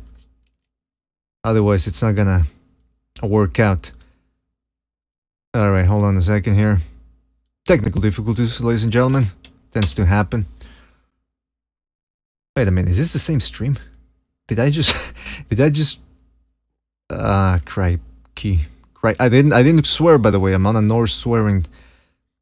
Quincy Pignola says Lennox is far better than Tyson. Well, there you go. I mean, hey, the resume doesn't lie. In terms of resume, he is better. All right, one of you guys that I'm sending the links to needs to click on the new one, and you tell me if it works, because I don't know if it's gonna. You gotta jump in here. All right. So anyway, I'm waiting for somebody to come back. In the meantime, I'll read some of the comments here. Tyson was not overrated, says Reese Mack. Shepherd of Sons is telling Sakib, you'll get used to. Oh, there we go, Pavel. So the link is working then, right? Yeah, I told the guys that you sent a different link because the present one that we've been on, it doesn't seem that it's been broadcasted on YouTube. So I just told them up in on the new one. Yeah, that's right. What's up, gentlemen? Hello, recognize. Yeah, the internet here, the connection I think went off, so we had to restart. Well, not restart the stream, but I had to restart the Hangout portion of it. I'm glad I didn't have to. Having a great conversation, man. We thought we was on air, you know. Oh, you guys kept talking. We was calling the shots, you know. He was like, "Yeah, this is our show now," you know. No. It's still the BDA boxing show. So you guys. I was gonna call it "Recognize the BDA." He starts taking over, man. Hold on a second here. What's going on? All right. So what we were talking about, Mike Tyson. Who was talking? Was it Stu or anyway? It doesn't matter. You guys. Stu and Pavel were making some good points about his, like, in terms of the resume, like, you know, the talent was there obviously, but you know, when it came to the big fights, the bigger fights, he underachieved, you know, in terms of the hype that we're giving him. I don't think he underachieved. I think he is what it is. He was what he was. I think I'm saying that right. He turned out to be the guy that he is. I mean, you got to take into consideration. Yeah, he definitely didn't underachieve. He definitely didn't underachieve because what he achieved as a young kid, I mean, it was unbelievable achievements what he did. I just don't think he didn't achieve what the media built him up to be. I think that's why we say that. Yeah, I agree with that because you know you got to take the mental part into consideration. I hate when people dismiss it. It's like that's a huge part. Fighting is an emotional, especially in a controlled environment where there's rules. Fighting is an emotional sport. If you don't have the exercise, the discipline to control your emotions, that's a talent. And then you don't have it, you're gonna lose big fights when it comes down to the intangibles. That's what's gonna happen. Yep. You know, I don't know if he would have beaten. You know, I hate when people say like it's a far gone conclusion. Look, I don't know if he would have beaten Deontay Wilder and Anthony Joshua. Those guys are big men. People don't think these are 6'7" and 6'6". I mean, what do you think that these guys would have did? They were just going to stand there? Well, the thing is, when he fought Holyfield was basically the same size as him. And in terms of weight, yeah, and he was a couple of inches taller. He got outboxed, he got outfought, he got outmanned. Do you know what I mean? So these guys are like put 2-3 stone on top of Holyfield's weight. Do you know what I mean? Yeah, or just look at the Tyson Lewis fight. Look, that's a blueprint for every guy who's 6'7", the super heavyweight of today's time. That's a blueprint that you should follow. If Tyson is pressuring you, hey, just take a step back, evade a punch, and lean onto him, and that's all. And you'll tire him out, and just throw a straight right every now and then, and hey, you win the fight. Yeah, absolutely. That's it. That's why when people talk about, like, we had the discussion a couple of months ago when we were talking about how, when people go, well, Joe Louis would have knocked out Vladimir Klitschko, and I'm thinking, come on. I mean, look, Joe Louis was the great guy of his time. He was a champ, 25 title defenses. But he's fighting a guy that's 6'6", 6'7". Is that what Klitschko is? Vladimir? He's like 6 foot. Yeah. The way he fought in the last 10 years. Boxing Beats and Rhymes was arguing with me to his blue in the face that 5'6" Sam Langford would knock Vitaly Klitschko clean out. Yeah, he was arguing. I couldn't believe what I was hearing. The 5'6" Sam Langford from the fucking 20s, I think he's from. He's going to beat Vitaly Klitschko. I mean, have any of these guys ever seen like Langford and all these guys fight? Because these guys from the 1920s before, there's no footage, and if there's some footage, I think there's probably 1 or 2 bits of footage of Langford. I think there's some short clips here and there, but there's nothing where you can you wouldn't want to use that as a video to study your opponent. Just put it that way. Do you know what I mean? There's not a lot there. I'm gonna give you an example. I won't say his name, but there was a kid that turned professional who grew up around where I live at. Right, he fought in the junior middleweight division. Right now, I told you I'm 6'2". Okay, I'm a pretty big guy. I could probably you keep saying that. Wanted to box, I could probably box at cruiserweight, right, like somewhere around there. So me and this kid sparred. He couldn't handle my punches. He was a better technique than me, but when I would punch him, and he told his trainer, he's like, nah, this dude punches too hard. It's too big for me. Exactly. See, there you go. Like, that's what I'm getting at. They stopped it. Yeah. But that's what I'm getting at. Size does play a factor. I know everybody likes to think. Absolutely. Everybody likes to think in boxing like, oh, if I have better technique, I'm going to be the better man. And yes, we can. If you can believe it, you can achieve. Nah, sometimes you can't beat it or achieve it. All right. And let's be real. Jack Johnson won most of his fights for using his size and it's very. Jack Johnson was the Vladimir Klitschko of his era. Yeah, of his era, and he used his size and his range and his reach to win fights. So, I mean, size has always mattered. Size has always mattered. That's right. Exactly. The little bit of images I did see from Jack Johnson, they're like kind of like this old school, this old time, footages that they have. He a lot of those fights he was getting outboxed. It's just when he hit them, it was over. Because he was just a bigger guy. You can't take away size in a fight, man. I mean, that's, but the thing is, Jack Johnson used to fight like fucking 40, 50 rounds in blistering heat in Texas or fucking Alabama or somewhere like that, and it's not the best thing for a white guy to be out there too long in that sort of heat, fighting someone like Jack Johnson. It's not going to end well for him. So Jack Johnson had a lot of things go his way when the fights. Obviously, he had the size, the reach, and then obviously he can fight in heat a lot better than some Eastern European or an Irish guy. Just say, do you know what I mean? So that helped him a lot as well. But you got to remember, he weren't knocking these guys out fashion. He was waiting 50, 60 rounds for him to fucking blow their steam, using his size advantages, and then just take them out when they got nothing left. That's what I saw a lot of Jack Johnson do. Yeah, and I would add that one of the things that made Jack Johnson knocking those dudes out is that actually in those times technique wasn't so wasn't as polished as today, right? The guys were plotting and stuff. Yeah, absolutely. And the thing is, Jack Johnson had a pretty good trainer at his time when he fought. His name was Jack Chappie Blackburn, right? And actually, he was one of the guys that helped mold the technique or to originate the technique that developed into what we have today in America, at least, because we've never seen the boxing in America like straight from England, for example, right? So he had a better technique than those plotting guys, but he was a pretty big guy as well in his time. So all of those things played a part.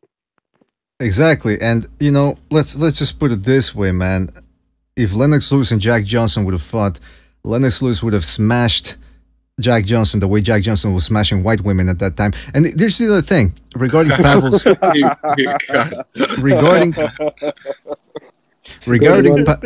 regarding your points about how back in those days boxing was different, the technique was different, all that. Because you got to remember, they were still transitioning from bare knuckle boxing to the modern version that we have now. So back in the bare knuckle version, they weren't punching as much. It was a lot of wrestling, a lot of mauling, like Pavel said, and so there wasn't that much emphasis on combination punching, long range boxing, and all that.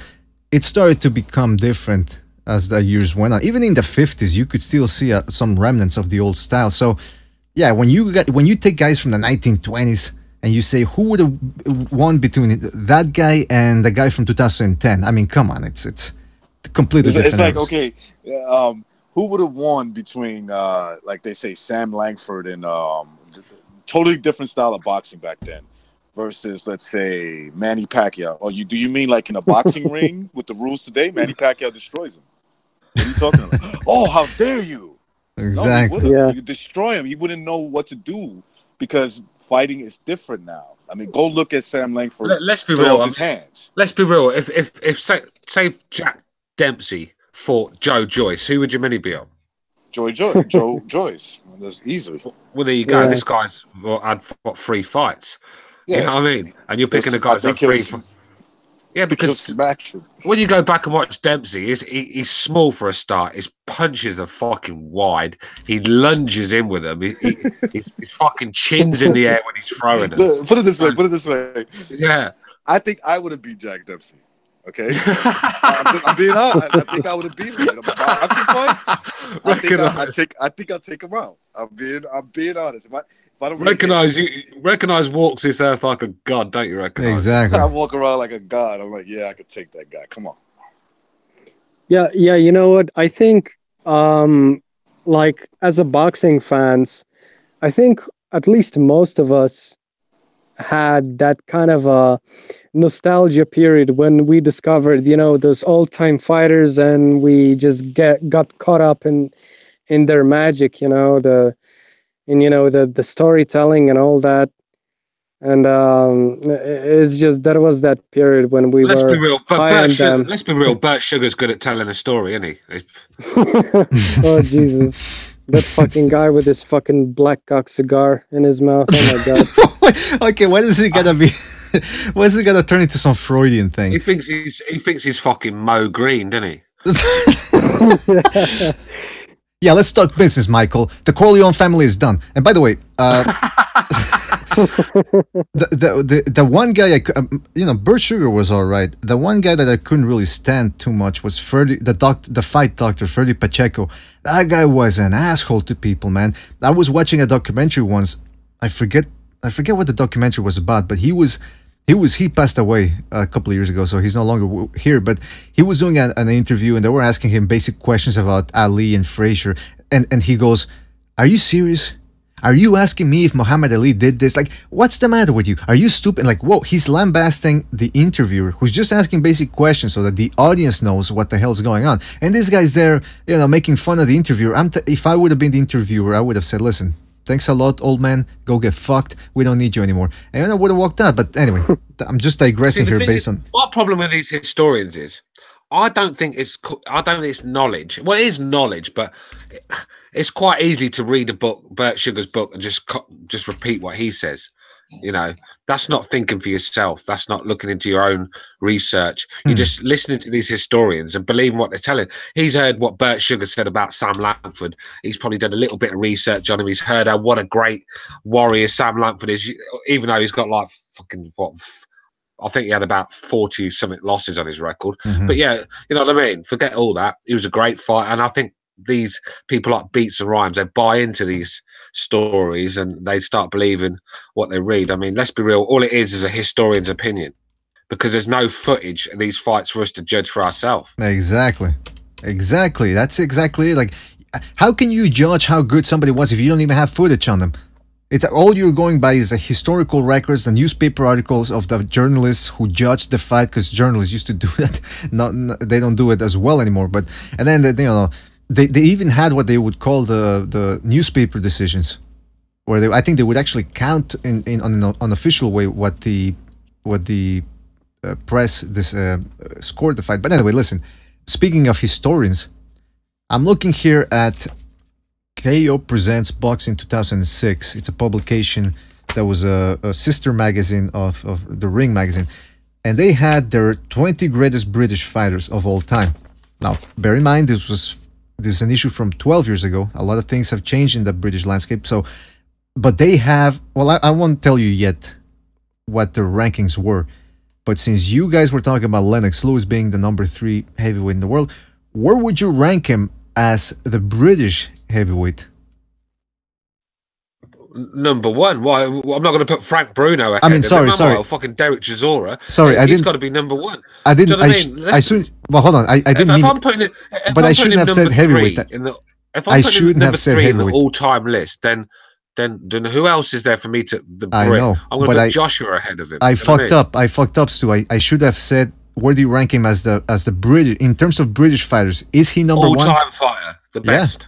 All right, there you go. Because that's the way they had it. I've got him ahead of Joe Calzaghe just because the heavyweight division is a special division, and that is the main belt in boxing. Let's be real.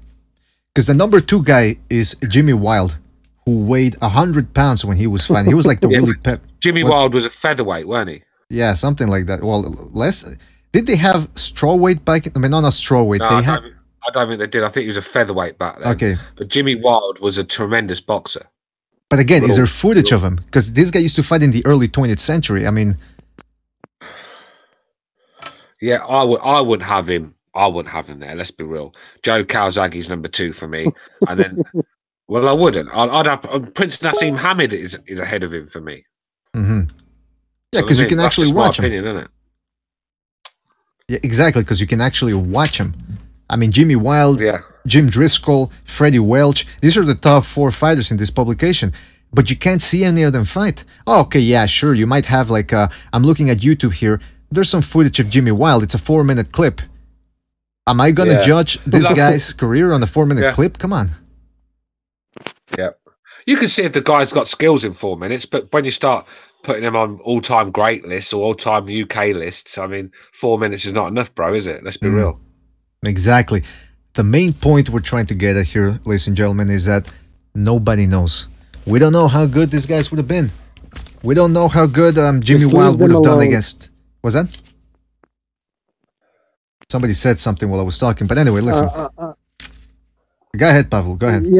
Yeah. I was just gonna say that, you know, people leave those old timers alone. You know, they have their place in history. Do you think we're gonna be like that in 20, 30 years? We're gonna be talking about how great Juan Manuel Marquez was and how great Keith Thurman was, and I mean not Keith Thurman, Errol Spence and all these guys, like, well, or Pacquiao. I've already heard. You know what? Sorry to interrupt you, but we have to ask ourselves, how big of a ceiling did we hit in the recent years in terms of boxing technique development, right? I was just thinking that, bruv. I don't think we can move on as fast as we have done. You know, when you look at technique from the 20s to, say, the 90s, I mean, there's just a massive difference. And then you go from the 90s to today, even now, the technique and the nutrition is all... I just don't think we can peak much further. So Yeah. in the 20s, we had so much to grow as fighters, as a human race, as fighters. But I think we've nearly hit our peak with science and all sorts. I mean, obviously things will get better because in every walk of life, things get better. But I just don't think we're going to be able to take that massive step where technique's going to be, everyone's going to be Lomachenko. It's not going to happen, is it? Let's be real. Yeah, that's what people think. The thing is, I'm just going to say one thing. The thing is, boxing is not one-dimensional sport as, for example, sprinting, right? You had Carl Lewis in the 90s and you have Usain Bolt in the recent times.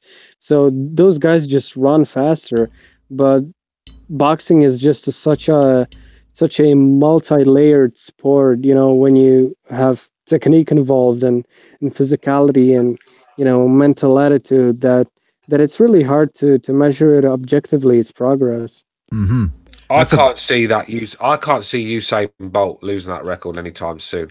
I think it's going to be a long time before we see a guy who runs that quick. I mean, you got to remember, some of these records have only just gone that American athletes were doing in the 80s, and they were holding them records for 20, 30 years. It took us 20, 30 years to catch up to their times, and even some events we still haven't broke these records. So I just think you get these certain athletes that just peak, and Usain Bolt's that one for me. I think. I mean, that time his record at 100 meters is ridiculous. I mean, it's going to take a good guy to beat that.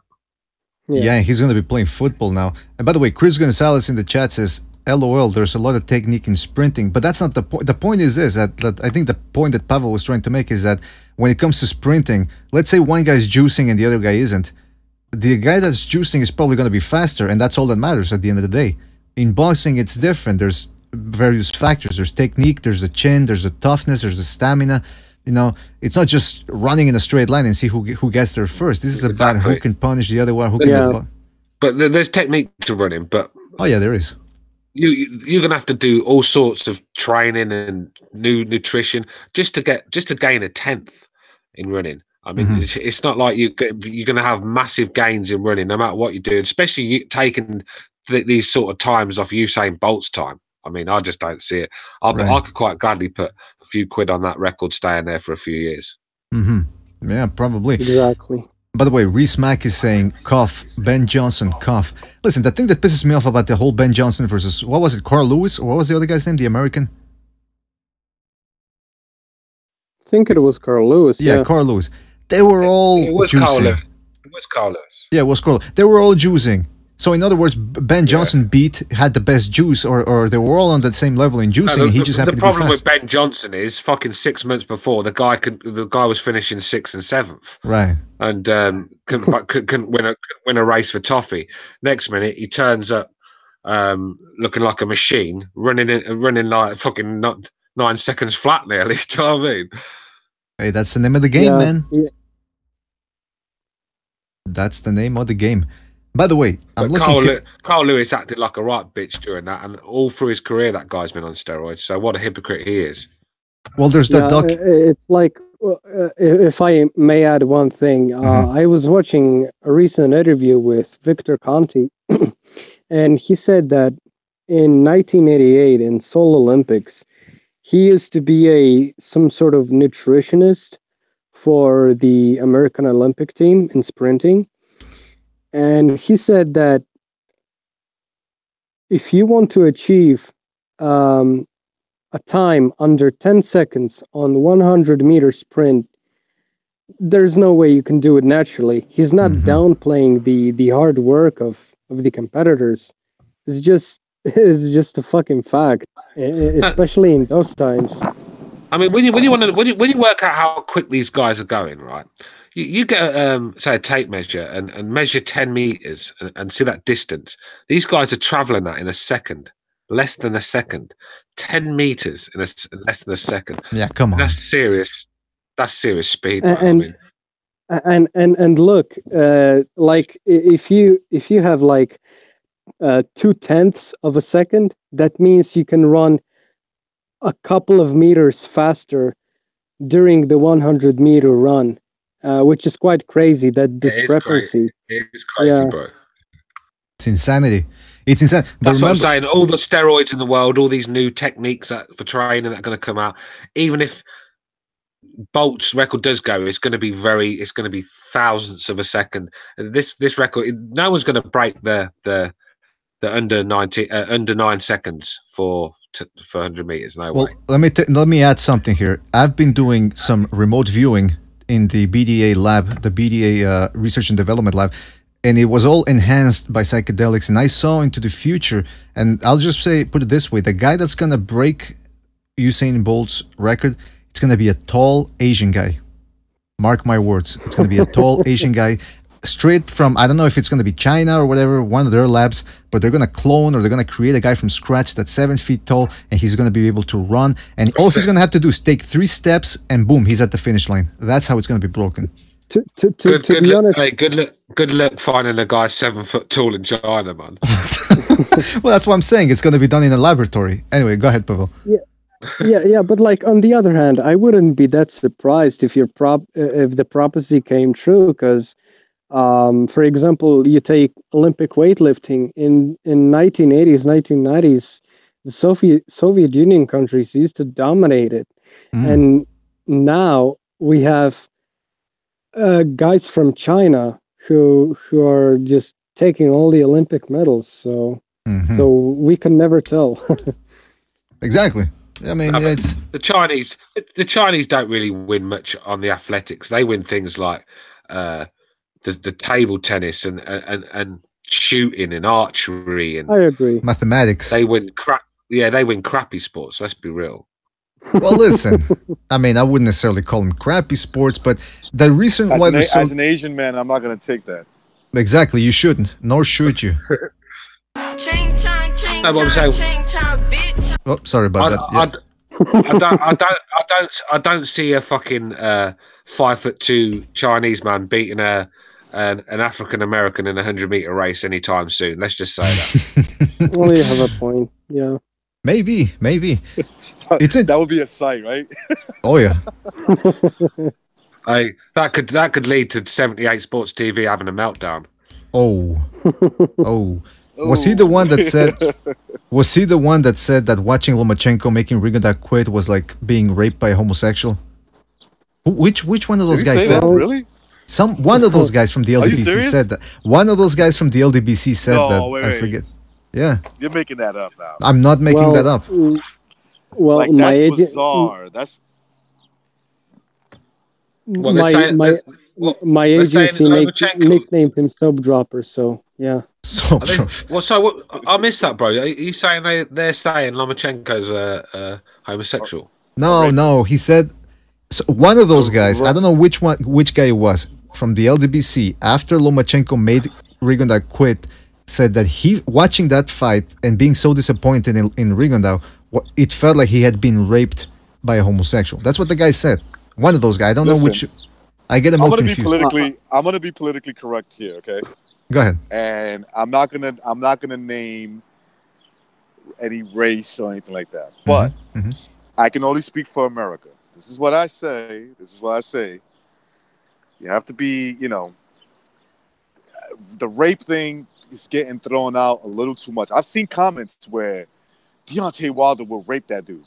It's this rape thing, this rape fantasy that's a part of hip-hop culture, American culture, okay, that is attributed, it's always by fans or even participants of a particular neighborhood. They don't have to be a certain race, okay? I'm not saying that. But they always throw in this shit, yo, he'll rape you. I remember the first time I ever heard that, like, yo, that dude right there, instead of saying he'll beat the shit out of you, he'll whip your ass, somebody actually said, yo, he'll rape you. I'm like, what? Why does he have to go to rape? Yeah, like, I didn't know, I didn't get the term back then. Coming from Puerto Rico, living there, full time. I was like 13 years old. Hey, what do you mean he'll rape? He's gay? Like, no. Meaning he'll rape you, he'll beat the shit out. I'm like, why do you use rape though? Mm-hmm. What the why? Out of all the terms you could have used, why are you using rape? You know, like, yeah, it seems very bizarre that they would go straight to that one. And listen, I'm not the most politically correct guy. It goes with the ghetto culture. Like I said, it's not a particular race. Okay, I'm not gonna say it's just a particular race, but that term has been used by people mainly that live in the ghettos and of America. It's just a primitive form to display really dominance, and that kind of thing. It came from prison. Those people who are largely imprisoned, they take out from that, and oh fuck. Yeah. I'll say I've never had so much cock in my life. All right, who's playing their private porn collection around here? But before I hit the road, I need my cock sucked. That Lomachenko thing, that somebody said that he felt raped. Yeah, I bet that it was 78 Sports TV, that fucking faggot.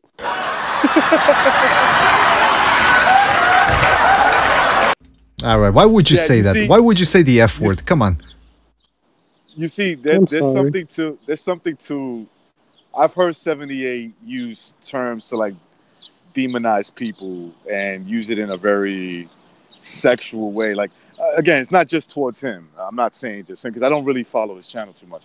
But there's men with that mindset that it makes you wonder, why do you, like, if I want to degrade somebody, let's say I think Anthony Joshua will beat Wilder, right? I'll say, I think he'll break his jaw. I think he'll box his head off. I would never say, I think Anthony Joshua will fuck Wilder in the ass. Like that's never occurs to me to say that. Like that's just my human like instinct of words to describe who I think will win. It just comes out natural. It's just, look, I think Joshua will box his head off. Mm-hmm. These dudes are like, yo, I think Wilder will fuck him in the ass. I'm like, oh shit.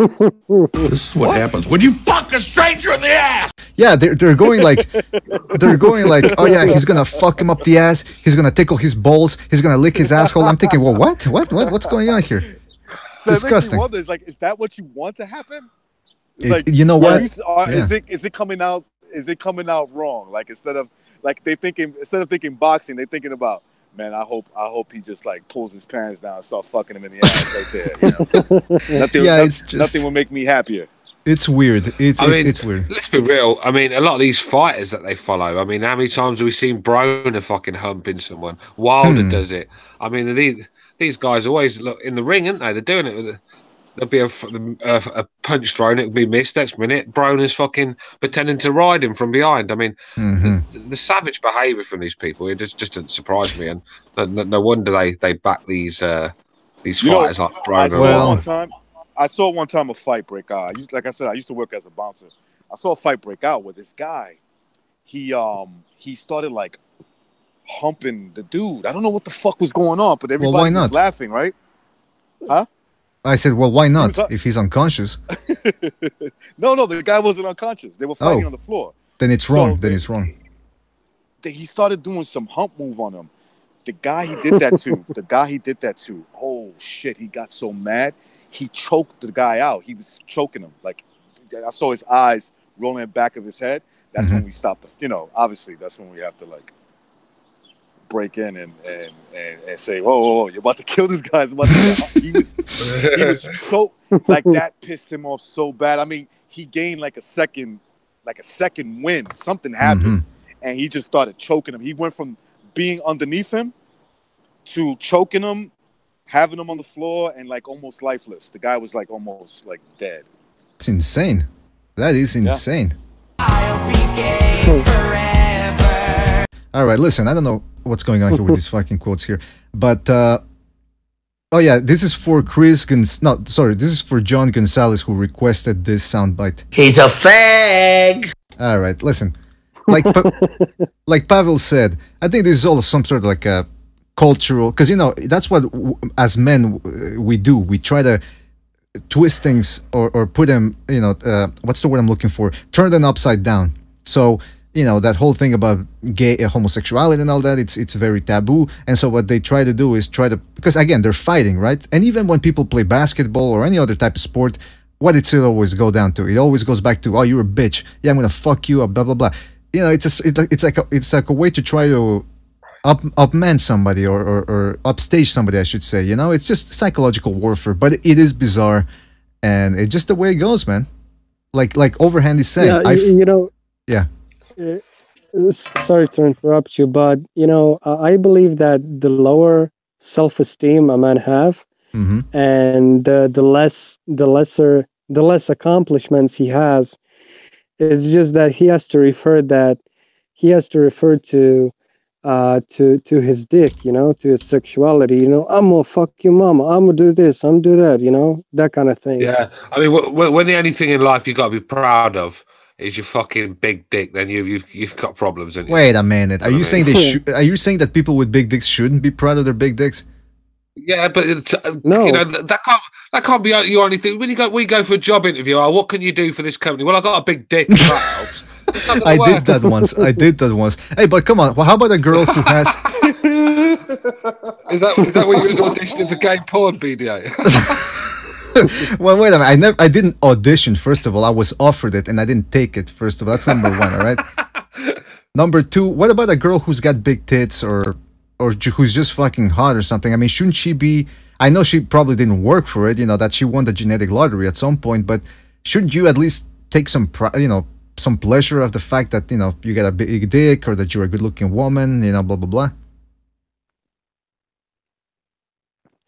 You may have higher self-esteem, but it's not gonna really make you a I don't know, more valuable human being if you don't look at that thing like superficially. I don't know how to put it. Respect the cock. I missed the question. Can you repeat the question? Because I didn't hear it. The question I asked or the one that... the one you just asked and Pavel answered. Listen. All I'm saying is there's people out there that don't have much going on in their lives, and if they have a big cock or if a woman's good looking but she's a dunt, hey, milk your looks for everything you've got. You know, yes, it's a shame that they don't. I mean, next time you get a bill through the letterbox, innit? Send them your cock in an envelope. Wait, what? Yeah, tell them you like to pay them. To say, listen, I'll pay this bill in cock. Yeah, when you go to the till where you're shopping, and just slap your cock on the fucking counter and see if that pays for your shopping. How did we end up? I gotta ask, man. Every time this show, it always goes back to fucking dirty stuff, and I gotta tell you something. I'm not gonna have it. Penis! No. Ah, Jesus. I gotta tell you.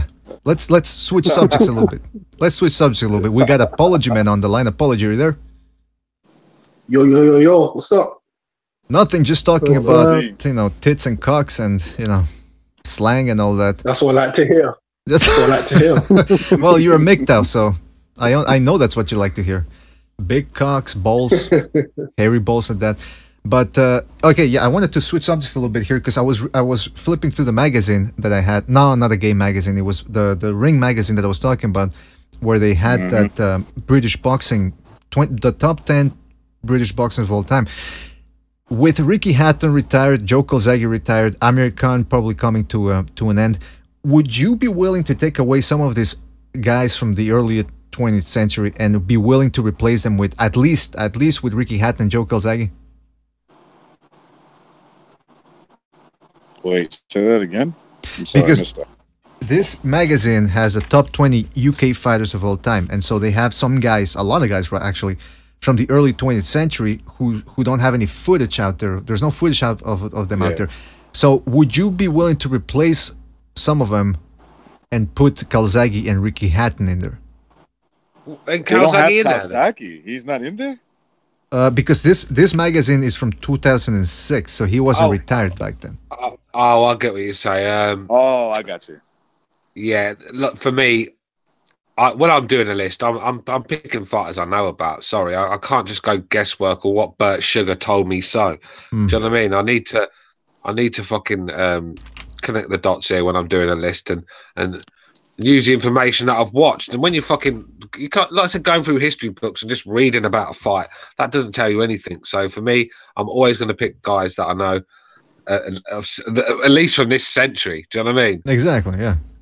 Yeah, like no offense, man. You know, like I know Bert Sugar is respected, but I wasn't around like Bert Sugar was in the 1800s, so I can't say. Oh. Now you're gonna he talks like he was there. You ever hear him talk? Like rest in peace, you know, and all that. But that's right. He made it when he would talk about like there's no doubt.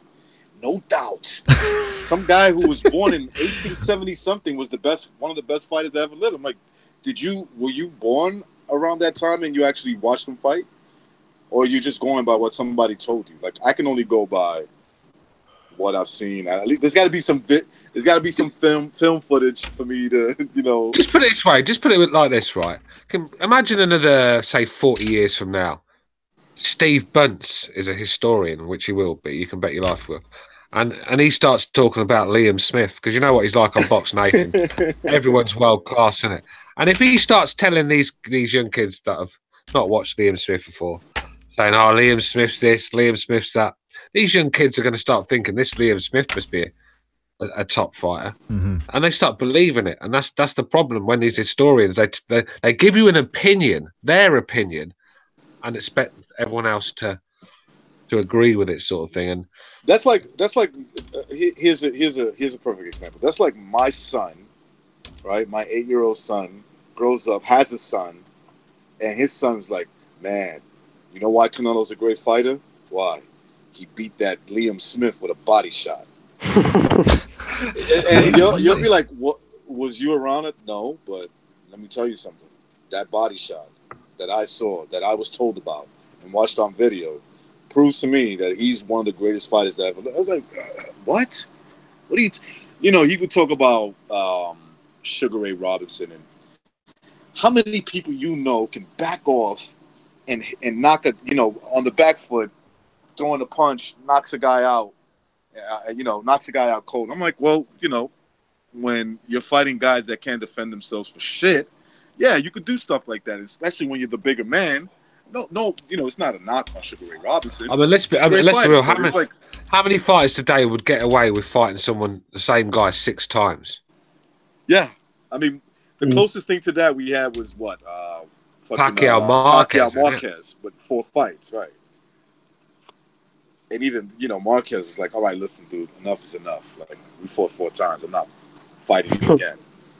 Did he make the right choice there, or because I know Artorius made a video about how Marquez was a pussy for not taking a 5th fight. Apology, what do you think? Real quick before I answer that, I think to answer the question before, there's an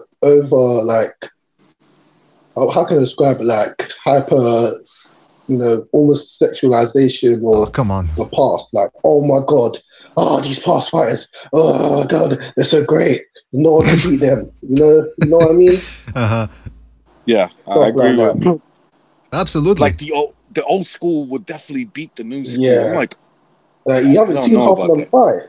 You haven't seen half of them fight.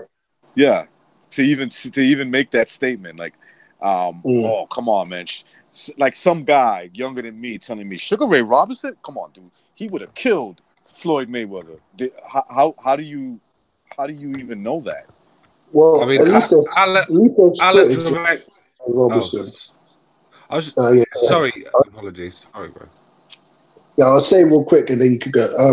At least there's footage of Sugar Ray Robinson. Other fights, there's no footage at all, so you can't really say how good they are. Right. I mean, listen, look, I could make a counter argument. You can't fight that defensively with your hands down and beat Floyd Mayweather, in my opinion. Sugar Ray Robinson would have not been able to do it. Yeah. I mean, not the way he boxed, I just want to say quickly, Alan Drummer-Recchi, I think his name is. I can't say it. He's saying in the chat that don't say the word. Don't say the word. Primo Carnera. Yeah. Primo Carnera would knock out both Klitschkos. I mean, if Bert Sugar did say that, if he did say that, then I can't even look at this guy the same way, mate. He just gets no respect. Yeah. Is he alive? Is he still alive? No, he crawled. He's dead. I mean, yeah, the guy that got destroyed by Max Baer is beating up the Klitschkos. I mean, for fuck's sake. I don't think he really said that, man. I wanna quote, because I can't believe that my bird sugar said that. I refuse to believe it. I find it hard to believe that, but if he did say that, yeah, Alan, find that article or source, please, and please refrain from using ethnic slurs or racial slurs. This isn't the type of show where we do that. I mean, we do it behind closed doors when we're not broadcasting, but we don't do it on the air, all right? Please. And by the way... Save that for your own time. Exactly, like we do in our own time. Yeah, recognize, I also have another magazine here, and it's the top 20 Puerto Rican fighters of all time. You take a gander, or take a guess rather, and tell me who do you think they had number one? I'm gonna say it's either between Wilfredo Gomez, Benitez, or Trinidad. Those three. Number one, Wilfredo Gomez. Number two, Felix Tito Trinidad. Yeah, I would agree with that. I would actually agree with that. I think Wilfredo Gomez was the best pound for pound fighter. His resume, his style, his punching power. Yeah. For sure. I think with Felix Trinidad, just such an exciting fight to watch. I think that's why. Yeah, the dude was I think this is why he's up there on most people's list, and I'm going to put him number one. It was an event. It was an event for us, man. It was like boxing. He used to come when he used to come to the Garden. I mean, it was just like insane. You know what? One of my first memories in boxing, like watching as a diehard fan, was just seeing that walk-in when Felix was about to fight Bernard Hopkins, and he walked into that reggaeton music in a police outfit. It was hilarious. That's when I knew he was gonna lose. I mean, that Felix Trinidad fight with Ricardo Mayorga was just some fight. That was. Oh yeah, classic. Man. I love that fight, man.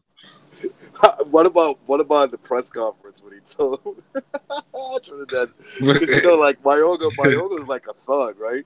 So he was like talking shit to him, and Trinidad got really upset. He said it in Spanish. It sounds funny in Spanish. He's like, "You keep knocking on the door. You keep knocking on the wrong door. The devil's gonna come out and kill you." What was Mayorga thinking though? Fucking just keeping his hands down and letting Trinidad hit him clean, man. He was a nut, man. He was a nut job. Yeah, he's the.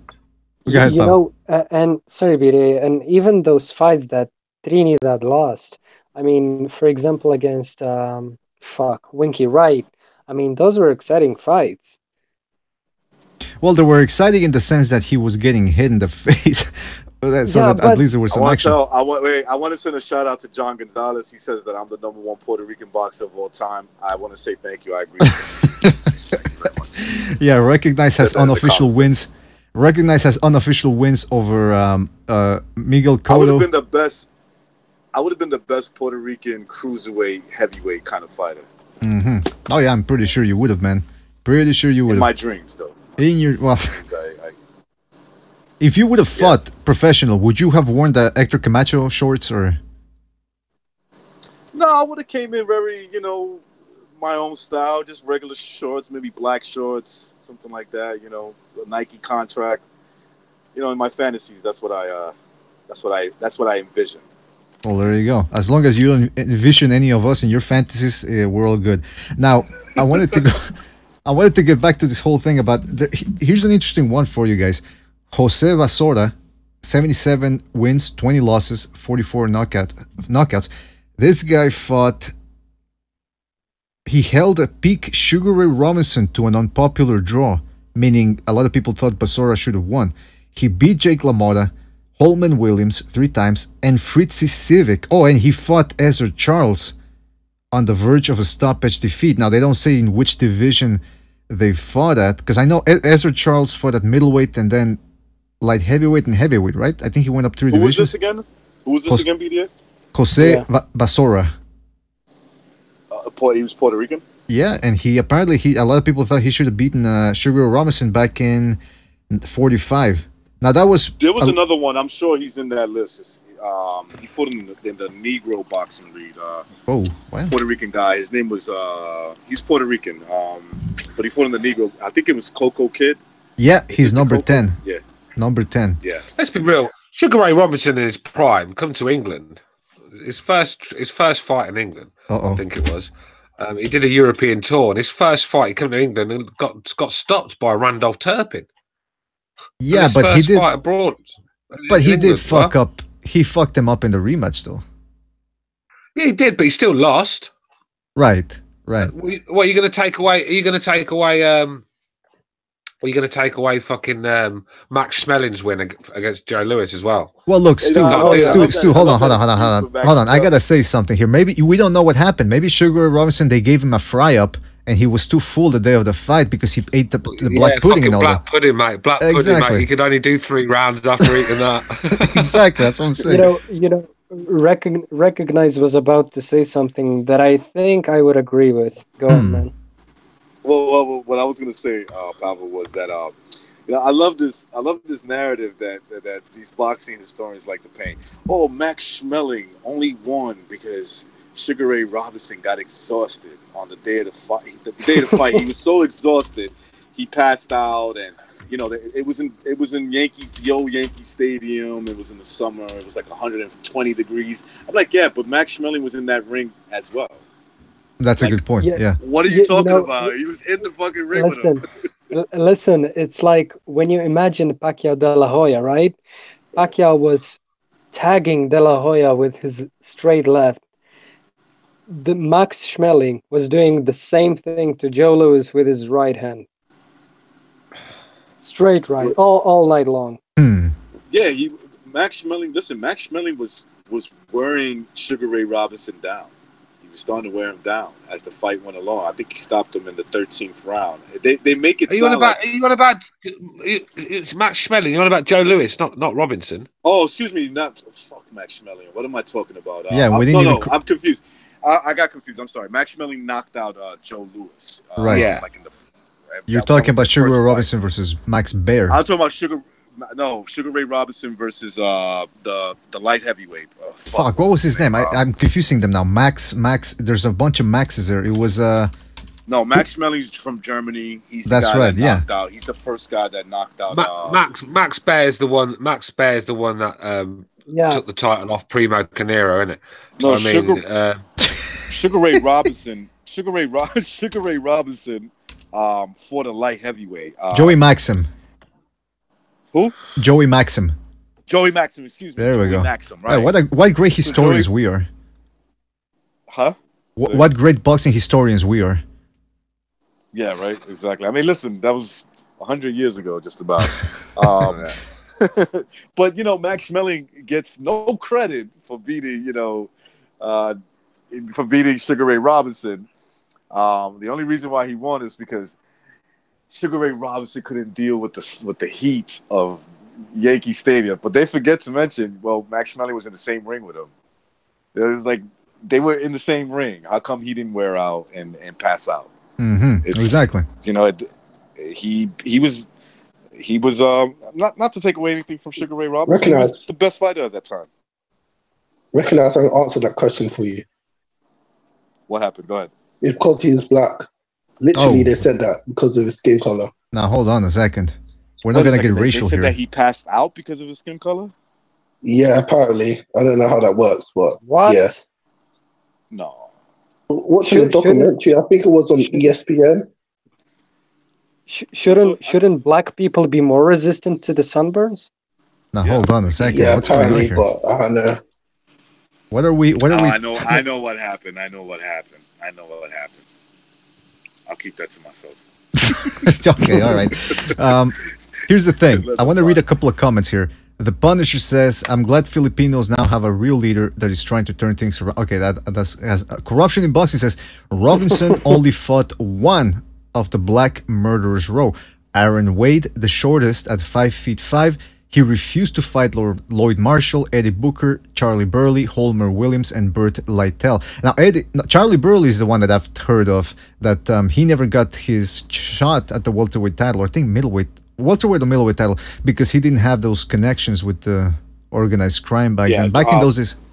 Charlie Burley was like a guy that a lot of boxing historians say that there's no doubt Sugar Ray Robinson ducked him, and Hank Armstrong. Didn't Charlie Burley? I think he used to break bones on a regular basis. That's what I heard. I don't know if I'm mixing him up. Again, we were getting a heavyweight bomb one time, and he broke his face up. Jeez. I mean, listen, we were getting. No, he's an amazing fighter. He was for that time. He was an amazing fighter. Mm-hmm. Look, we were getting Joey Maxim and Max Baer mixed up here, so don't take our word for it. Don't take our word for it. But like people keep saying, by the way, people in the chat room also said Joey Maxim, so yeah, they got it right as well.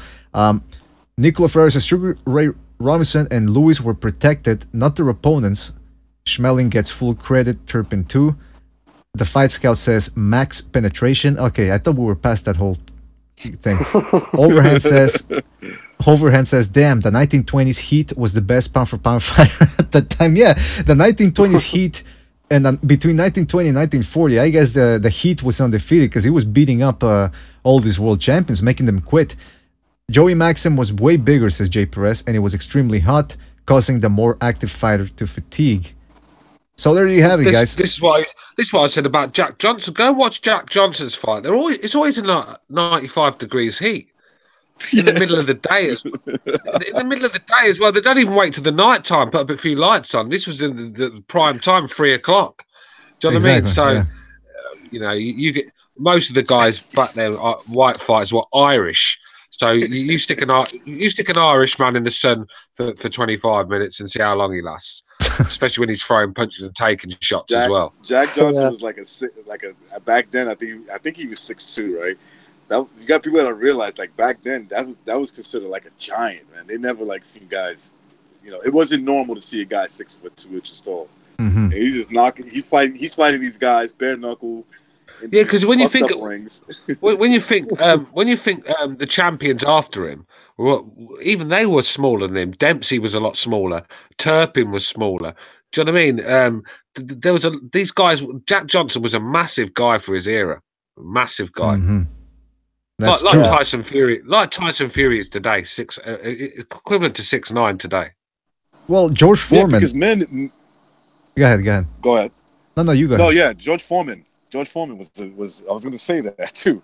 George Foreman was an example of that. George Foreman compared to Jack Johnson in size was, you know, a significantly bigger man. He was just he was 6'4", I think 240, like in his prime.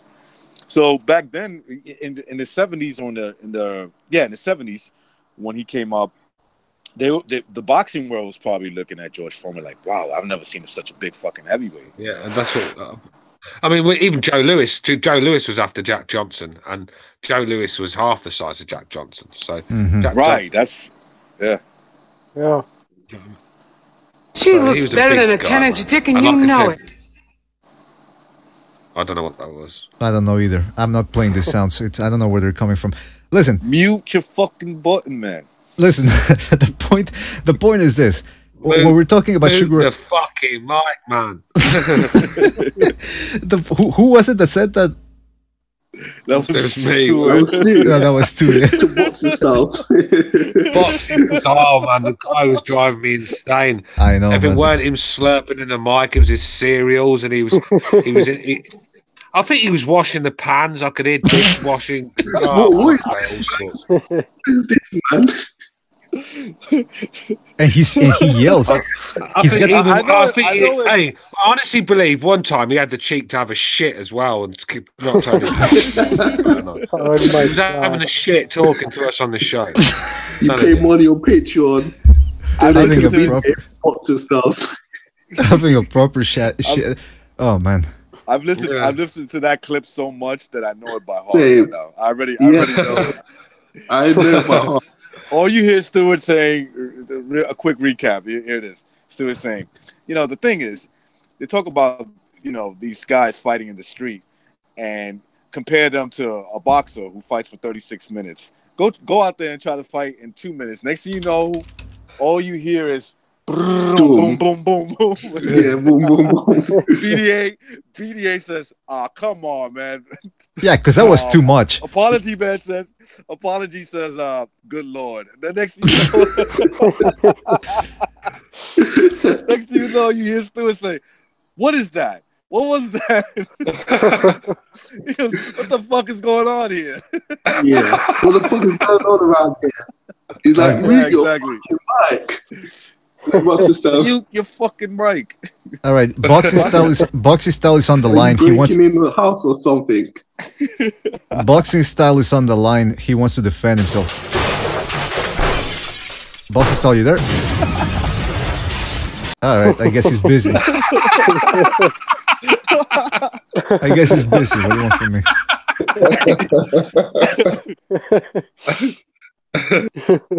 me? Now, going back to this whole fighters from the 1940s. Okay, Sugar Ray Robinson collapsed against Joey Maxim, right? Why didn't they give him some fucking Gatorade? Fucking idiots. They should have just replenished his electrolytes and that's it. I don't think Gatorade was around in the 1940s. Shut up. It was a joke. But listen, okay. But you know what? Sorry. No, it's obviously that was part of the joke. The acting outraged was part of the joke. Nicola Ferrari says, going to bed, take care guys, next time, boxing style, LOL. Yeah, take care, man. You know what? We didn't even get to talk about Anthony Yarde. Did you guys catch his fight? No. I saw highlights of it. Okay. Yeah, let me tell you something now. Frank Warren is fastly becoming the laughing stock of boxing. Now, why would you say that? Just look at his cards. It's not fucking rocket science. Do you know what I mean? Yeah, but you know, that story you told me, Stu, I look at him in a different light, man. The man got shot in his head. He's like, nah, don't worry. I know who did it. Yeah, that's insane, man. He didn't tell the cops anything. The man got shot in his head. It's like, yeah, I know who did it. That's a gangster. Yeah, you got to respect him. But like I said, right now, mate, you know, he's a promoter. He's got massive backing. BT Sports are really big now. They've actually got more subscribers than Sky. Huh. So this guy has got the platform to put on great shows, and he's getting these fighters. And only with a Frank Warren fighter will you see a guy win a belt and then the standards drop massively. Don't matter what belt, it could be a British title. He will go like Anthony Yarde. I don't even think he's at British level at the moment. They're getting these Bulgarian lorry drivers. I think they're stopping them at Calais. They're stopping them at Calais, aren't they? And asking them if they want to fight Anthony Yarde for a fucking couple £100 because these fights are not. They're a joke. Anthony Yarde. I mean, let's be real. Anthony Yarde sits there looking at his muscles in the mirror, fucking loving everything he sees. How can he look at himself in the mirror with any sort of pride? These guys he's fighting, you know. And he's not even doing it in good fashion. Let's be real. He's one of those guys that looks at himself in the mirror and says, "Who's got more muscle?" He points at the mirror at himself, saying, "Who's got more muscles than that guy right now?" No, you know when he goes past the mirror, he just stops there and it looks in the mirror and goes, "Yeah, looking good, feeling good." Nobody's better looking than you. Look at you. Yeah. Look at you. Did you guys see that clip of Yarde knocking out his pad man? No, I didn't. Oh, with a body shot. Yeah, the body shot. Yeah, but that pad man is probably his toughest opponent he's had yet. You know what I mean? Oh man, that's his highlight reel right there. Stu's bringing the guy's not. Listen, let's be real. The guy is not even the best. Like, I wouldn't even put him in the top 4 light heavyweights in the UK. I tell you what, Callum Johnson beats him. Knocks him out. I think Buatsi is a much better fighter than him. Olympic pedigree. He looks a lot better fight for me. And I still think Frank Buglioni beats Anthony Yarde. Anthony Yarde, I do. I think, what has Anthony Yarde done? He's not impressed me. He's fighting these, like I said, Bulgarian fucking lorry drivers. And Bulgarian Vietnamese fucking Vietnamese. He's fighting Vietnamese fucking Uber drivers. And Bulgarian lorry drivers. I mean, come on, man. I ain't got no time for Frank Warren. No, yeah. Frank Warren needs to fucking start putting some decent cards on. His cards are trash, man. Let's be real. Yes. guys. He reminds me of Anthony Ogogo a little bit. They're all about the muscles, not about any legacy or training. He's gonna get knocked out when he steps up. You'll see. Yeah, guys, British guys, what do you think about Daniel Dubois? That prospect. He's another Anthony Ogogo guy. All about the muscles, not about skill or anything. He's gonna get knocked out as well. Well, well, put it this way: if the Jews that run Hollywood want to make the new RoboCop a bit diverse, then Dubois the right man for the job, isn't he? Because he's a fucking robot. He's a robot. I think they have to oil his. I think they have to oil his arms before he goes in the ring. Just stick a bit of oil so I don't freeze up. I mean, come on, man. This guy. I mean, another one bigged up by Frank Warren. I mean, I know he's young, and I'm going to back the guy because I want him to do well. But he looks sloppy to me. He looks slow. Yeah. It looks like a poor man's version of Frank Bruno, if you know what I mean. Yeah, that's. So I'm just gonna have to wait and see. Absolutely. Look, listen. The guy he's huge right now. He's big, but he's still got a long way to go. There was that other guy, the one with the Nigerian name, who's also coming up. He's like 6'7" or something. What's his name? From England. He's got an African sounding name. Anyway, listen, I forget the guy's name.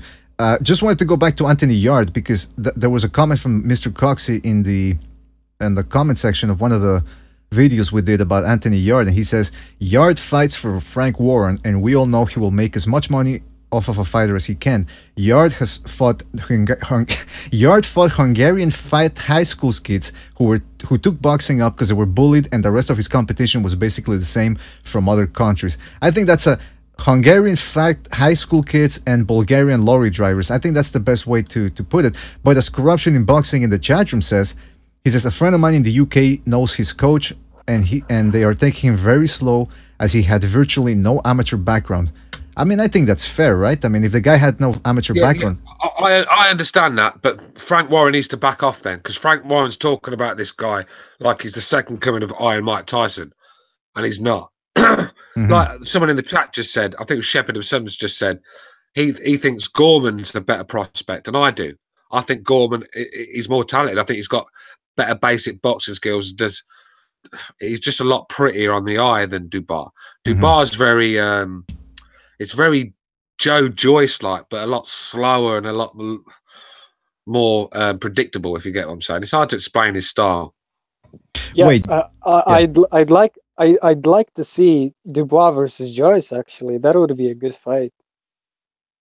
Now, I'm getting confused. I think Joyce would be far too much for him right now, mate. He's learning on the job. But Frank Warren needs to just stop hyping this guy up. Let him learn as a youngster, because you're gonna hype this guy up. You're gonna walk him into a serious beating. Because you can't keep feeding in these cans. There's going to be a time where BT Sports says, right, these guys have got to step up. I'm getting confused here. Joey Joyce, is he the one that fights like Tyson Fury a little bit, or? No, that's Huey Fury, isn't it? But no, no. But there's another one. There's a heavyweight from England who fights a lot of foot movement, a lot of changing angles. He's already 34, I think, or 31. He's a prospect. Well, that's definitely not Joe Joyce, because Joe Joyce is as basic as they come. Joe Joyce, when he throws punches, reminds me of how George Foreman used to throw them. Oh, you could see them coming from a mile away, but if they hit you, they're fucking causing even if they just graze in the side of your head, they're causing damage. But they're slow and they're predictable, and you can see them coming from a mile away. But it's just a style that. I think he just snatches hearts. He just constantly works and takes your heart from you. But he's definitely flawed. Right. Okay. So then it's probably not him then. There was another one. Anyway, who cares? Listen, the point is that Daniel Dubois has a lot of time left. I mean, a lot of time left. He still has a long way to go before we can actually know where he stands. Because again, but then again, these heavyweights, man, they can go pretty fast as well, and they can last longer as well. So, I mean, I don't know. I don't think they should rush Dubois all that much, but I do agree with Stu. They should stop hype. Again, overhyping somebody is part of the game. That's what promoters are supposed to do for their fighters. But I don't know, man. I disagree. I think Poirier should get fights and build them up. I don't think they should overhype them. That's really bad for the fighter themselves. Well, all right, yeah, that's one point Dubai is very, very muscle bound for me, and this is the Anthony Joshua problem. And he doesn't have the boxing ability of Anthony Joshua. So he's going to, the way he throws shots, he's going to have to rely on stamina to win these fights, because he's not going to be outboxing anyone anytime soon on the back foot. So he needs to lose some of that muscle, because he's going to get found out. I mean, he was blowing after a few rounds. I mean, one fight I watched him, about 2 or 3 rounds, he was blowing like fuck. 12 rounds when you start stepping up. And this is where his youth comes in. 19, 20 years old for a heavyweight is a kid, man. You know, that's I'd wait 2 or 3 years before I even step this guy up to world level. 2 or 3 years at least. I mean, I'm trying to fucking figure out exactly, like, you know, like Apology said, nah, stop hyping them up. But then again, it's a business. You're supposed to overhype a guy from a promoter standpoint in order to get those people in there. I mean, I don't know. I'm a little bit of at a loss here for. Go ahead. It depends on the fighter, though. If it's a big name, then overhype him. But Dubois not a big name yet. But that's what I'm saying. They're trying to make him a big name. Yeah, I wouldn't personally do it, but I get where you're coming from. Well, I mean, sorry, because I'm trying to search here. Yeah, Joey Joyce is the one who fights. He's got very good angles. That's the one I was talking about. He's got very good angles. He doesn't jab straight. You know, he doesn't jab just straight up. This is the guy I'm talking about. So you guys aren't high on Joey Joyce? You don't think he's got some potential, seeing as how he's very loose for a guy his size? No, I'm not. No, I'm not saying he's a hard man to beat because his style. He's going to bring hell to you because he's throwing big shots, and a lot of them look ugly, but when they're landing, they're causing damage. That doesn't really matter, and he constantly works. He's got a good tank. He's a strong kid, so he's going to be a horrible fight for anybody. But I just think he's flawed massively in a lot of the things he does. Well, I tell you what, Deontay Wilder is incredibly flawed so far, and nobody's been able to take him out. So it goes back to what I was saying. Like, if a guy has very good reflexes, he can get away, but with bad technique. Of course, eventually it's going to catch up with these guys, and I do think it's going to catch up to Deontay Wilder eventually when he hits his mid-30s, maybe even earlier a little bit. So far we have a pretty good, you know, Kiwi Boxing said, I think it was Kiwi Boxing, that he said that he doesn't see this heavyweight division as being as good as some people make it out to be, that it's pretty thin up top. But I also think that there's some potential coming up. Like, somebody in the chat room mentioned the guy that I was talking about, whose name I had forgotten. Hold on, let me just look at it. It's an African name, but I think he's from, Reese Max is Efe Agjaba, who looks like a darker version of Anthony Joshua. Again, he hasn't fought anybody yet, so who knows? But I'm just looking at those names. There's some zeros there, undefeated records, young fighters coming up. You never know. These heavyweight divisions starting to look pretty, like there's a little bit of hope for the next 5-10 years. Mr. Coxey says, thanks for the laughs and the great time. See you guys next time on BDA. Take care. Yes, take care as well, Mr. Coxey. That was a great quote there, saying that Anthony Yarde has fought nothing but fat Hungarian high school kids who were bullied back in high school. Overhand says, but Joyce can do backflips though. Oh, come on. Are you making fun of me, Overhand? Because let me tell you something, I don't appreciate that. So guys, we've been at this for close to 4 hours. I originally planned to do this just for 2 hours. So again, just before we leave, a little recap of the World Cup here. So Stu, is England making it out of the group stage, or? We've already qualified for the next round, bro. So England already played their 3 games, right? No, we've qualified in 2. We've got a game tomorrow against Belgium, but it's just for who finishes first and second. And I tell you what, the gods were watching on Mexico today, because they did everything in their power to throw that away with 6 points, and that would have been a tragedy. I mean, they were dreadful against Sweden today, really poor. And I was praying that the Germans didn't score, because the Germans would have probably grown into the tournament. You know, they would have. They just couldn't get any form going. So gladly for the Mexicans, the gods were watching them, because the Germans got stuffed. And it helped you go through, but it would have been a shame. I mean, for Mexico to go out in 6 points, I mean that is that would have been a shame. Well, can I just say one thing regarding World Cup, guys? When you had your show with Bucho, I was in the comment section, but I told you, don't bet on fucking Poland. I just knew when they are expected to perform, they lose, and they were cogged bad by Senegal, I think. Yeah, for me, the Poles have been worse than the Germans. Jesus. I mean, that's some achievement. It's like, I mean, the Poles have been absolutely shambolic.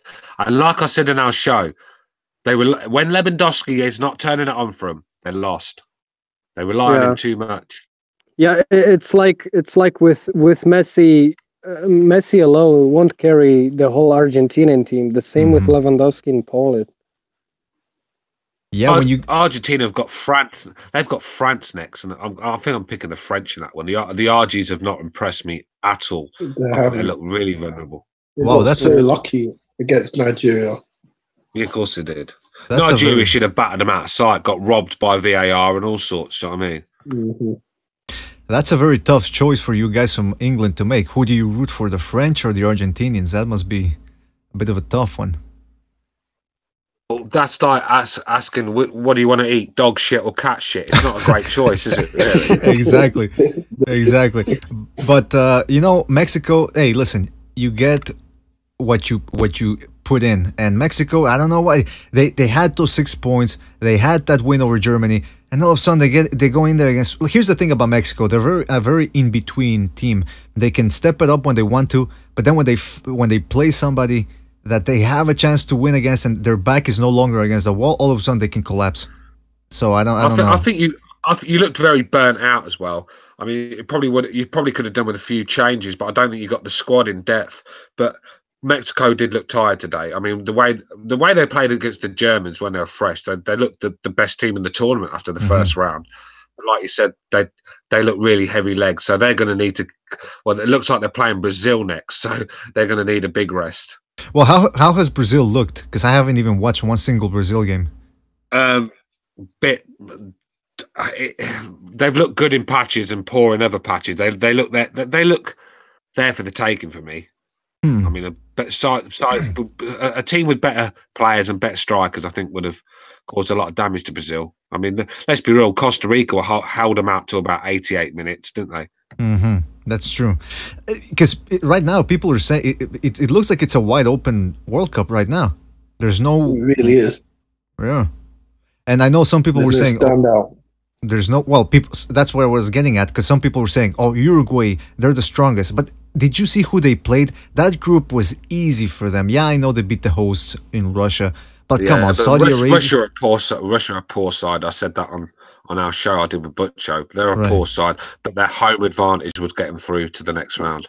Now they got Portugal coming up, Uruguay, so I don't know if they're going to be able to beat that team. Portugal and Uruguay, they're very similar teams in that you think they're going to lose against one of the top teams, but they somehow pull it off. I don't know how that one's going to go. Well, when you got Cristiano Ronaldo in your team, you've got a chance against anyone. Yeah. A lot of people hate the guy, but you can't deny that he's talented, man. You give him a free kick and you're asking for trouble. Yeah, I mean, when you look at it, there's not one really team that stood out in this tournament. The Croatians have probably looked the best so far. They've looked decent. I mean, they smashed the Argies, but there's not one team. Spain have been average at best. I mean, they drew with Iran, for fuck's sake. The French have looked horrible. The Germans were piss poor and are out. All these big nations. The Argentinians look like they're a tragedy waiting to happen. Brazil look mediocre. I mean, England, it's hard to know where England are because Tunisia and Panama are not really telling us a lot. But before we would have lost these games, but now we're putting them to bed. So that's a good sign.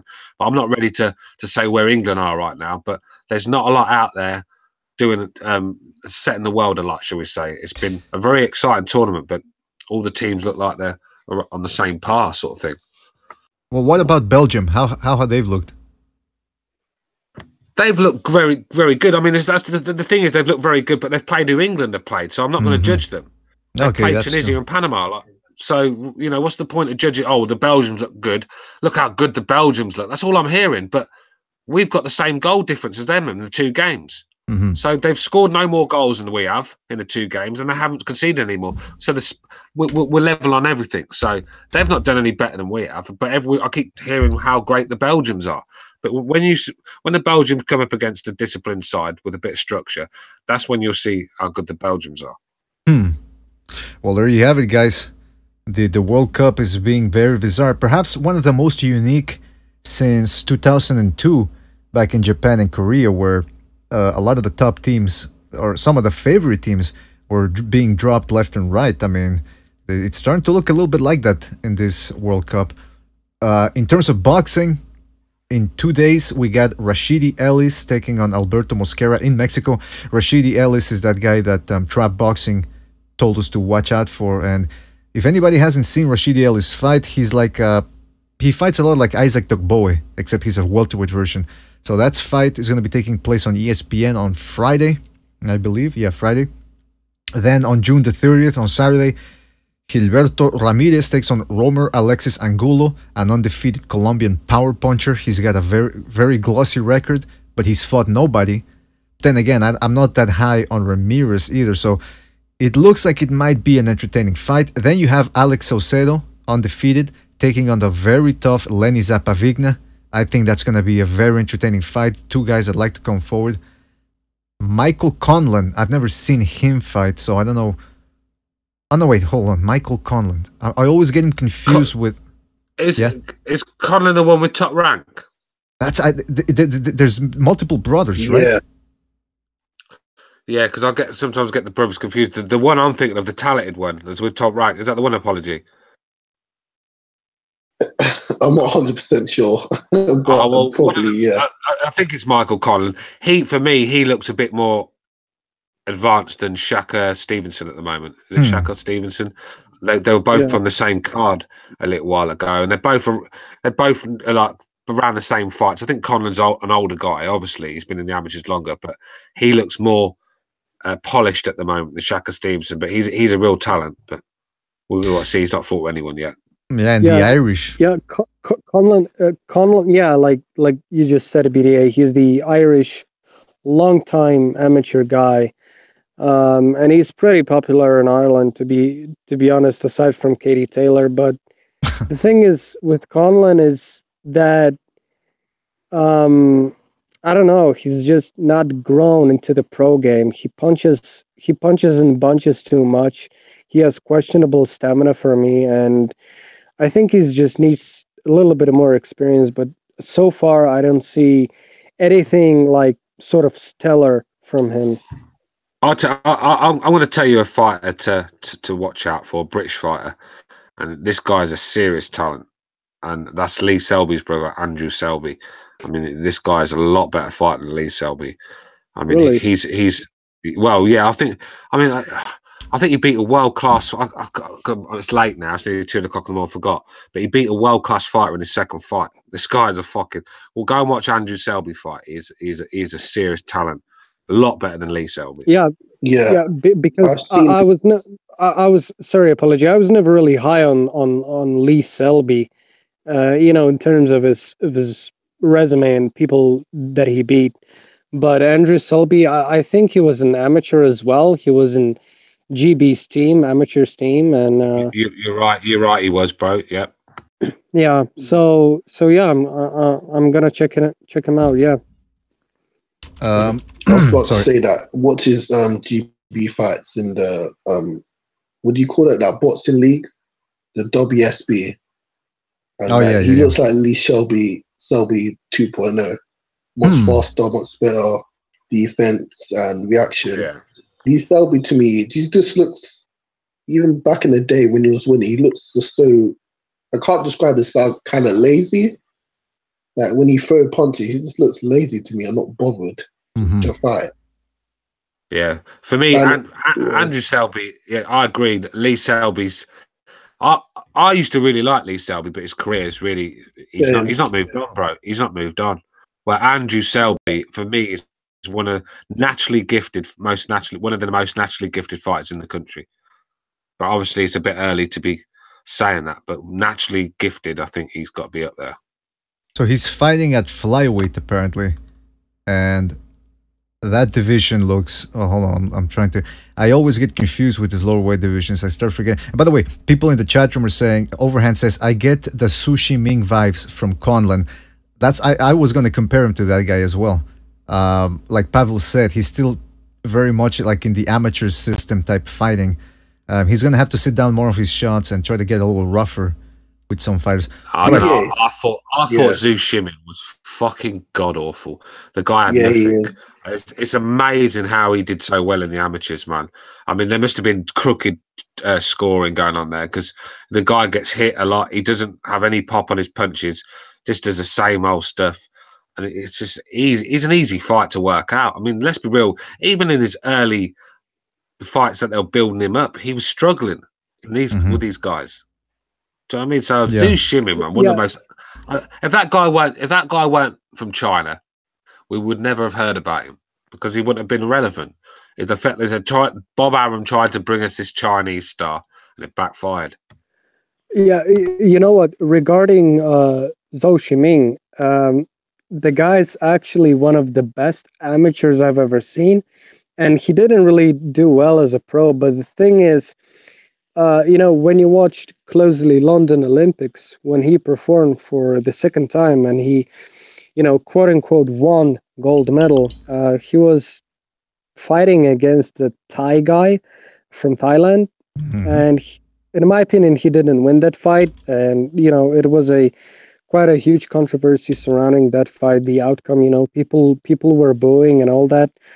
But the thing is, the dude was legit, and I really thought of him highly as a prospect in the pros. But I just don't know what happened. Maybe his style wasn't really as suited for the pros. One thing that I noticed about him is that he didn't really have that much of a punching power, even in his combinations. When he punched, it's just. There was no really the kind of stopping power that he should have, even in the lower weight classes. That's true. If you haven't got the pop on your punches to get your opponent's attention or respect, forget about it. Forget about it, mate. Exactly. You'll only go so far in boxing. Exactly. Like you need to have some power. Yeah, he bounces around way too much. I think that's the problem. He doesn't sit on his punches at all. But when Manny Pacquiao bounces around, he sits on his punches and he just has natural power. Zhu Shiming doesn't have that at all. And by the way, yeah, he doesn't. Like I said, you need to have some form of world-class power or exceptional boxing skills where you can get away with not having any power. Other than that, you need to get yourself some respect. Overhand in the chat room says, aren't the triads forcing Zhu Shiming to fight right now? I don't know about that. I don't know about any of that. But if he's in trouble with the triads, maybe he should call Jack Burton or something to bail him out. Reese Mack says, John Fernandez, super featherweight, 22 years old, 15-0, 13 knockouts, managed by Sergio Martinez. Uh-oh, that's not good. He's scheduled to fight some guy named Henry Maldonado on the 29th. Keep your eye on him. All right, we'll keep an eye on this John Fernandez. Also, Stu brought up Andrew Selby. I'm looking at the Ring magazine. Again, I don't follow the flyweight division as much as I should. I'm going to start doing some research on it because they have Andrew Selby already ranked number 3. And I'm thinking, who the hell has he beaten to beat? Either this division is very shallow, and that's why he's there, or it's actually pretty good. You okay? Has he got a belt? Has he got a belt? What belt's he got? Let me see. I don't think he has one. No, I know. All I remember is because he fought a real top guy after a couple of fights, 2 or 3 fights, and he played with this guy. and this guy was a good guy. So this guy, him and Josh Taylor, they look like the three fighters that to keep an eye on from the UK. All right, well, we'll keep an eye out on him. I've never seen him fight actually, but it's good to know. And also, there's a guy in there that I highlighted in the same division, Kosei Tanaka. That is the guy that Reverse Lee told us to watch out for, and I've seen his fights. Man, this guy is quick. Like, he's the second best. He's got the second best footwork in terms of flashiness next to Vasyl Lomachenko. This guy is flashy. So keep an eye on him, and maybe, I don't know, maybe we'll see him and Selby tangling down the line. Steven Schneider says, "What's up, dirtbags?" We're just about to fucking end it, man, because we're about to hit the 3-hour mark here. But listen, there's still a lot of subjects left to talk about for the next episode, or for a next episode rather. I want to keep talking a little bit about Anthony Yarde, because I want to see what type of coverage he's getting in the UK. There's the Joshua Povetkin matchup, the actual matchup itself that we didn't talk about. Mikey Garcia versus Robert Easter. There's been some back and forth, a little bit of a back and forth going on there. Not too much trash talking, but it's an interesting fight nonetheless. Josh Taylor, the 140-pound tournament. Kavaliauskas, who's going to be fighting in, I think, this Saturday or next Saturday. Liam Smith versus Jamie Munguia. So, actually, Jaime Munguia, I shouldn't call him Jamie. So you can see, guys, they're starting to, this summer starting to shape up a little bit. We got the Gassiev versus Usyk fight that's also going to be taking place. So we're going to have something to talk about in the next episodes. And if we don't, like I said, I actually enjoy talking about old school boxing or past boxing with you guys, the way we were talking about Lennox Lewis, Tyson, and all that. So we should definitely keep that up for the next episodes. Guys, I want to thank you again for joining us, everybody that was here, the panelists. We have, well, let me thank those who are here. We had Stu, thanks for joining us. Hope you get through your troubles. You know, just keep on trucking, man. That's all you can do, really. No, I enjoyed myself tonight, mate. Took it off my mind. Let's just say that I enjoyed talking about boxing. It's been a while since we've all got together and had a little chat. That's right. Yeah, so good. It's good to hear that it helped. That got your mind off of it. I want to thank Pavel. I want to thank Apology Man. I want to thank Recognize the Matrix.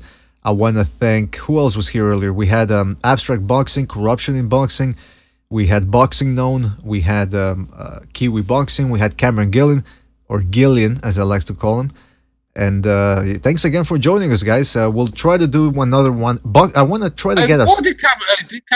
Did Cameron throw a tantrum when I said about the picture, innit? Because he left after that and didn't come back. What was all that about? You know what? I don't even know anymore. I said, that's why I immediately afterwards I said that I was only joking because I wanted to play that Joe Pesci sound effect, but I don't think he heard it. So he's got to man up a little bit, man. I like Cameron. He's a good old boy, but he can't keep getting upset about everything. This is a banter show. You're going to get shit on this channel, aren't you? Let's be real. Well, listen, he's a funny. All of us got shit on at some point or another. Yeah, apology. You get loads of it. Exactly. Yeah, all the time. John Gonzalez actually got shit on by a girl. So there you go. I mean, everybody gets shit on this show, whether it's metaphorically or literally, or figuratively. I should have said. BDA. Yes. Sorry. Do you have any plans regarding Second Renaissance? I was just about to say that, yes, we want to do another Second Renaissance. It's been too long, but I want to, you know, every time we go there, we go, oh, what should we talk about? I'm going to just start talking, the weirder, the better. You know, like Precise did that video about drinking blood, and the conversation in the chat, in his message comment section was pretty good. So something along those lines, man, something that's very weird, out there, something that even I would have a hard time believing. That's what I want to get into if we do another show. So probably Thursday or Friday. Why not? Let's do a fucking Second Renaissance, man. Nice. Yes, absolutely. Yeah, we it's time to do another one. You know, and if there's I've been watching a few things lately about, you know, these sort of faked deaths, or not fake deaths, you know, like Chris Benoit I was watching a thing about Chris Benoit where there actually reckons that he could have been murdered. You know, he actually murdered the news tells us that he fucking murdered his son and murdered his wife. But when you look at a lot of the evidence, a lot of it don't make sense. And Chris Benoit was actually worried for his life before that. He was getting threats off his wife's ex-husband, who was apparently part of a satanic cult, was also part of the WWE. Well, and he was worried about it. So if you look at some of the what the press tell us, and then you look into the facts, I think we could talk about that. Some of these lies, these stories we've been told, like as an example, the Chris Benoit murder. We could talk about things like that, where like the what's the Ramsey, John Benet Ramsey, you know, the pagan queen who got murdered and things like that. There's always stories behind this this news, so that'd be good to talk about things like that. Well, you know what? I'm gonna do some research on it, but you keep reading up on it so that you can actually start off with that subject. You like explain it to us and all that, and we'll take it from there, because that's an interesting. I'd never heard that theory before, that he had actually been murdered. What about? Yeah, I mean, I'll come with a few facts that night. I'll get it all together and I'll come with some material, so I'm not just trying to think it off my head. But yeah, there's quite a lot out there about it, and when you start connecting the dots, I mean, it makes sense. I mean, they've made Chris Benoit out to be this absolute psychopath who fucking strangled his son to death, but it might not be the case. So it's always good to look into these things. Yeah, that's a good topic. I would have something to say, to add to it as well. So looking forward to, because they blame it, and how they blame the steroids. The first thing the media did was blame the steroids, but apparently steroid rage is only for a few seconds. Well, this incident with his wife and his child happened over 2 or 3 days, so his rage would have gone in a few seconds. So for him to have a constant roid rage, like the media was saying, is impossible. They lied about the guy. They've made some terrible stories about him, but you know, it's a good topic. We'll have to definitely talk about it. Yeah, it's a nice topic, and it's a scary topic too. A lot of layers going on. Did you guys remember? Well, I think Stu's the only one that was here when we did that the Lost Renaissance show, which never ended up getting uploaded. But remember that video that I showed Stu about the girl, the Asian girl, Asian Canadian girl who was in the elevator? That was fucking creepy, man. Oof. So I hope it's as creepy. I hope that subject that you're gonna talk about or that we're gonna talk about rather, is as creepy as that. That sounds fantastic, guys. Again, thank you for joining us. It was a real pleasure talking about boxing. It'd been you know, I don't know why it was only Sunday was the last show, but it felt like a long time, and it was quite enjoyable. Very enjoyable. So again, thank you for joining us. You guys make this show a sensational show, and I'm just gonna thank people in the chat room. So if you guys want to hop off, you can do so. But again, I thank you for your service in the BDA Army. And by the way, thank you for having me. Oh, absolutely, absolutely. So again, guys in the chat room, don't forget to like, subscribe to BDA Live, BDA Boxing. Don't forget to check out our Patreon page. You can download all of these episodes on Spreaker, so that way you don't have to waste your bandwidth when you're out on the street. And I want to thank Mr. Coxey, Overhand, Chris Gonzalez, Nicola Ferrari, Reese Mack, John Gonzalez, The Punisher, Overhand, Shepherd of Sons, Rod T. Davies, Jay Perez, Cachinello, Give Me My Fight, Apology Man was in there as well, Rasclot 222, Brandon White. You guys know who you are. You make this show, I would dare say, the best show on YouTube when it comes to boxing. Hopefully get more subjects coming up here in the next couple of weeks. Nicola Ferrari, did I thank him? Yes, I thanked him, I believe. Gangsta003, Real News, Alan Domirecki, The Fight Scout, Koran Bread was in there as well. Shout out to Koran. And many more people, guys. Thanks again for joining us. We'll see you in the next one. Take care and enjoy the rest of your week.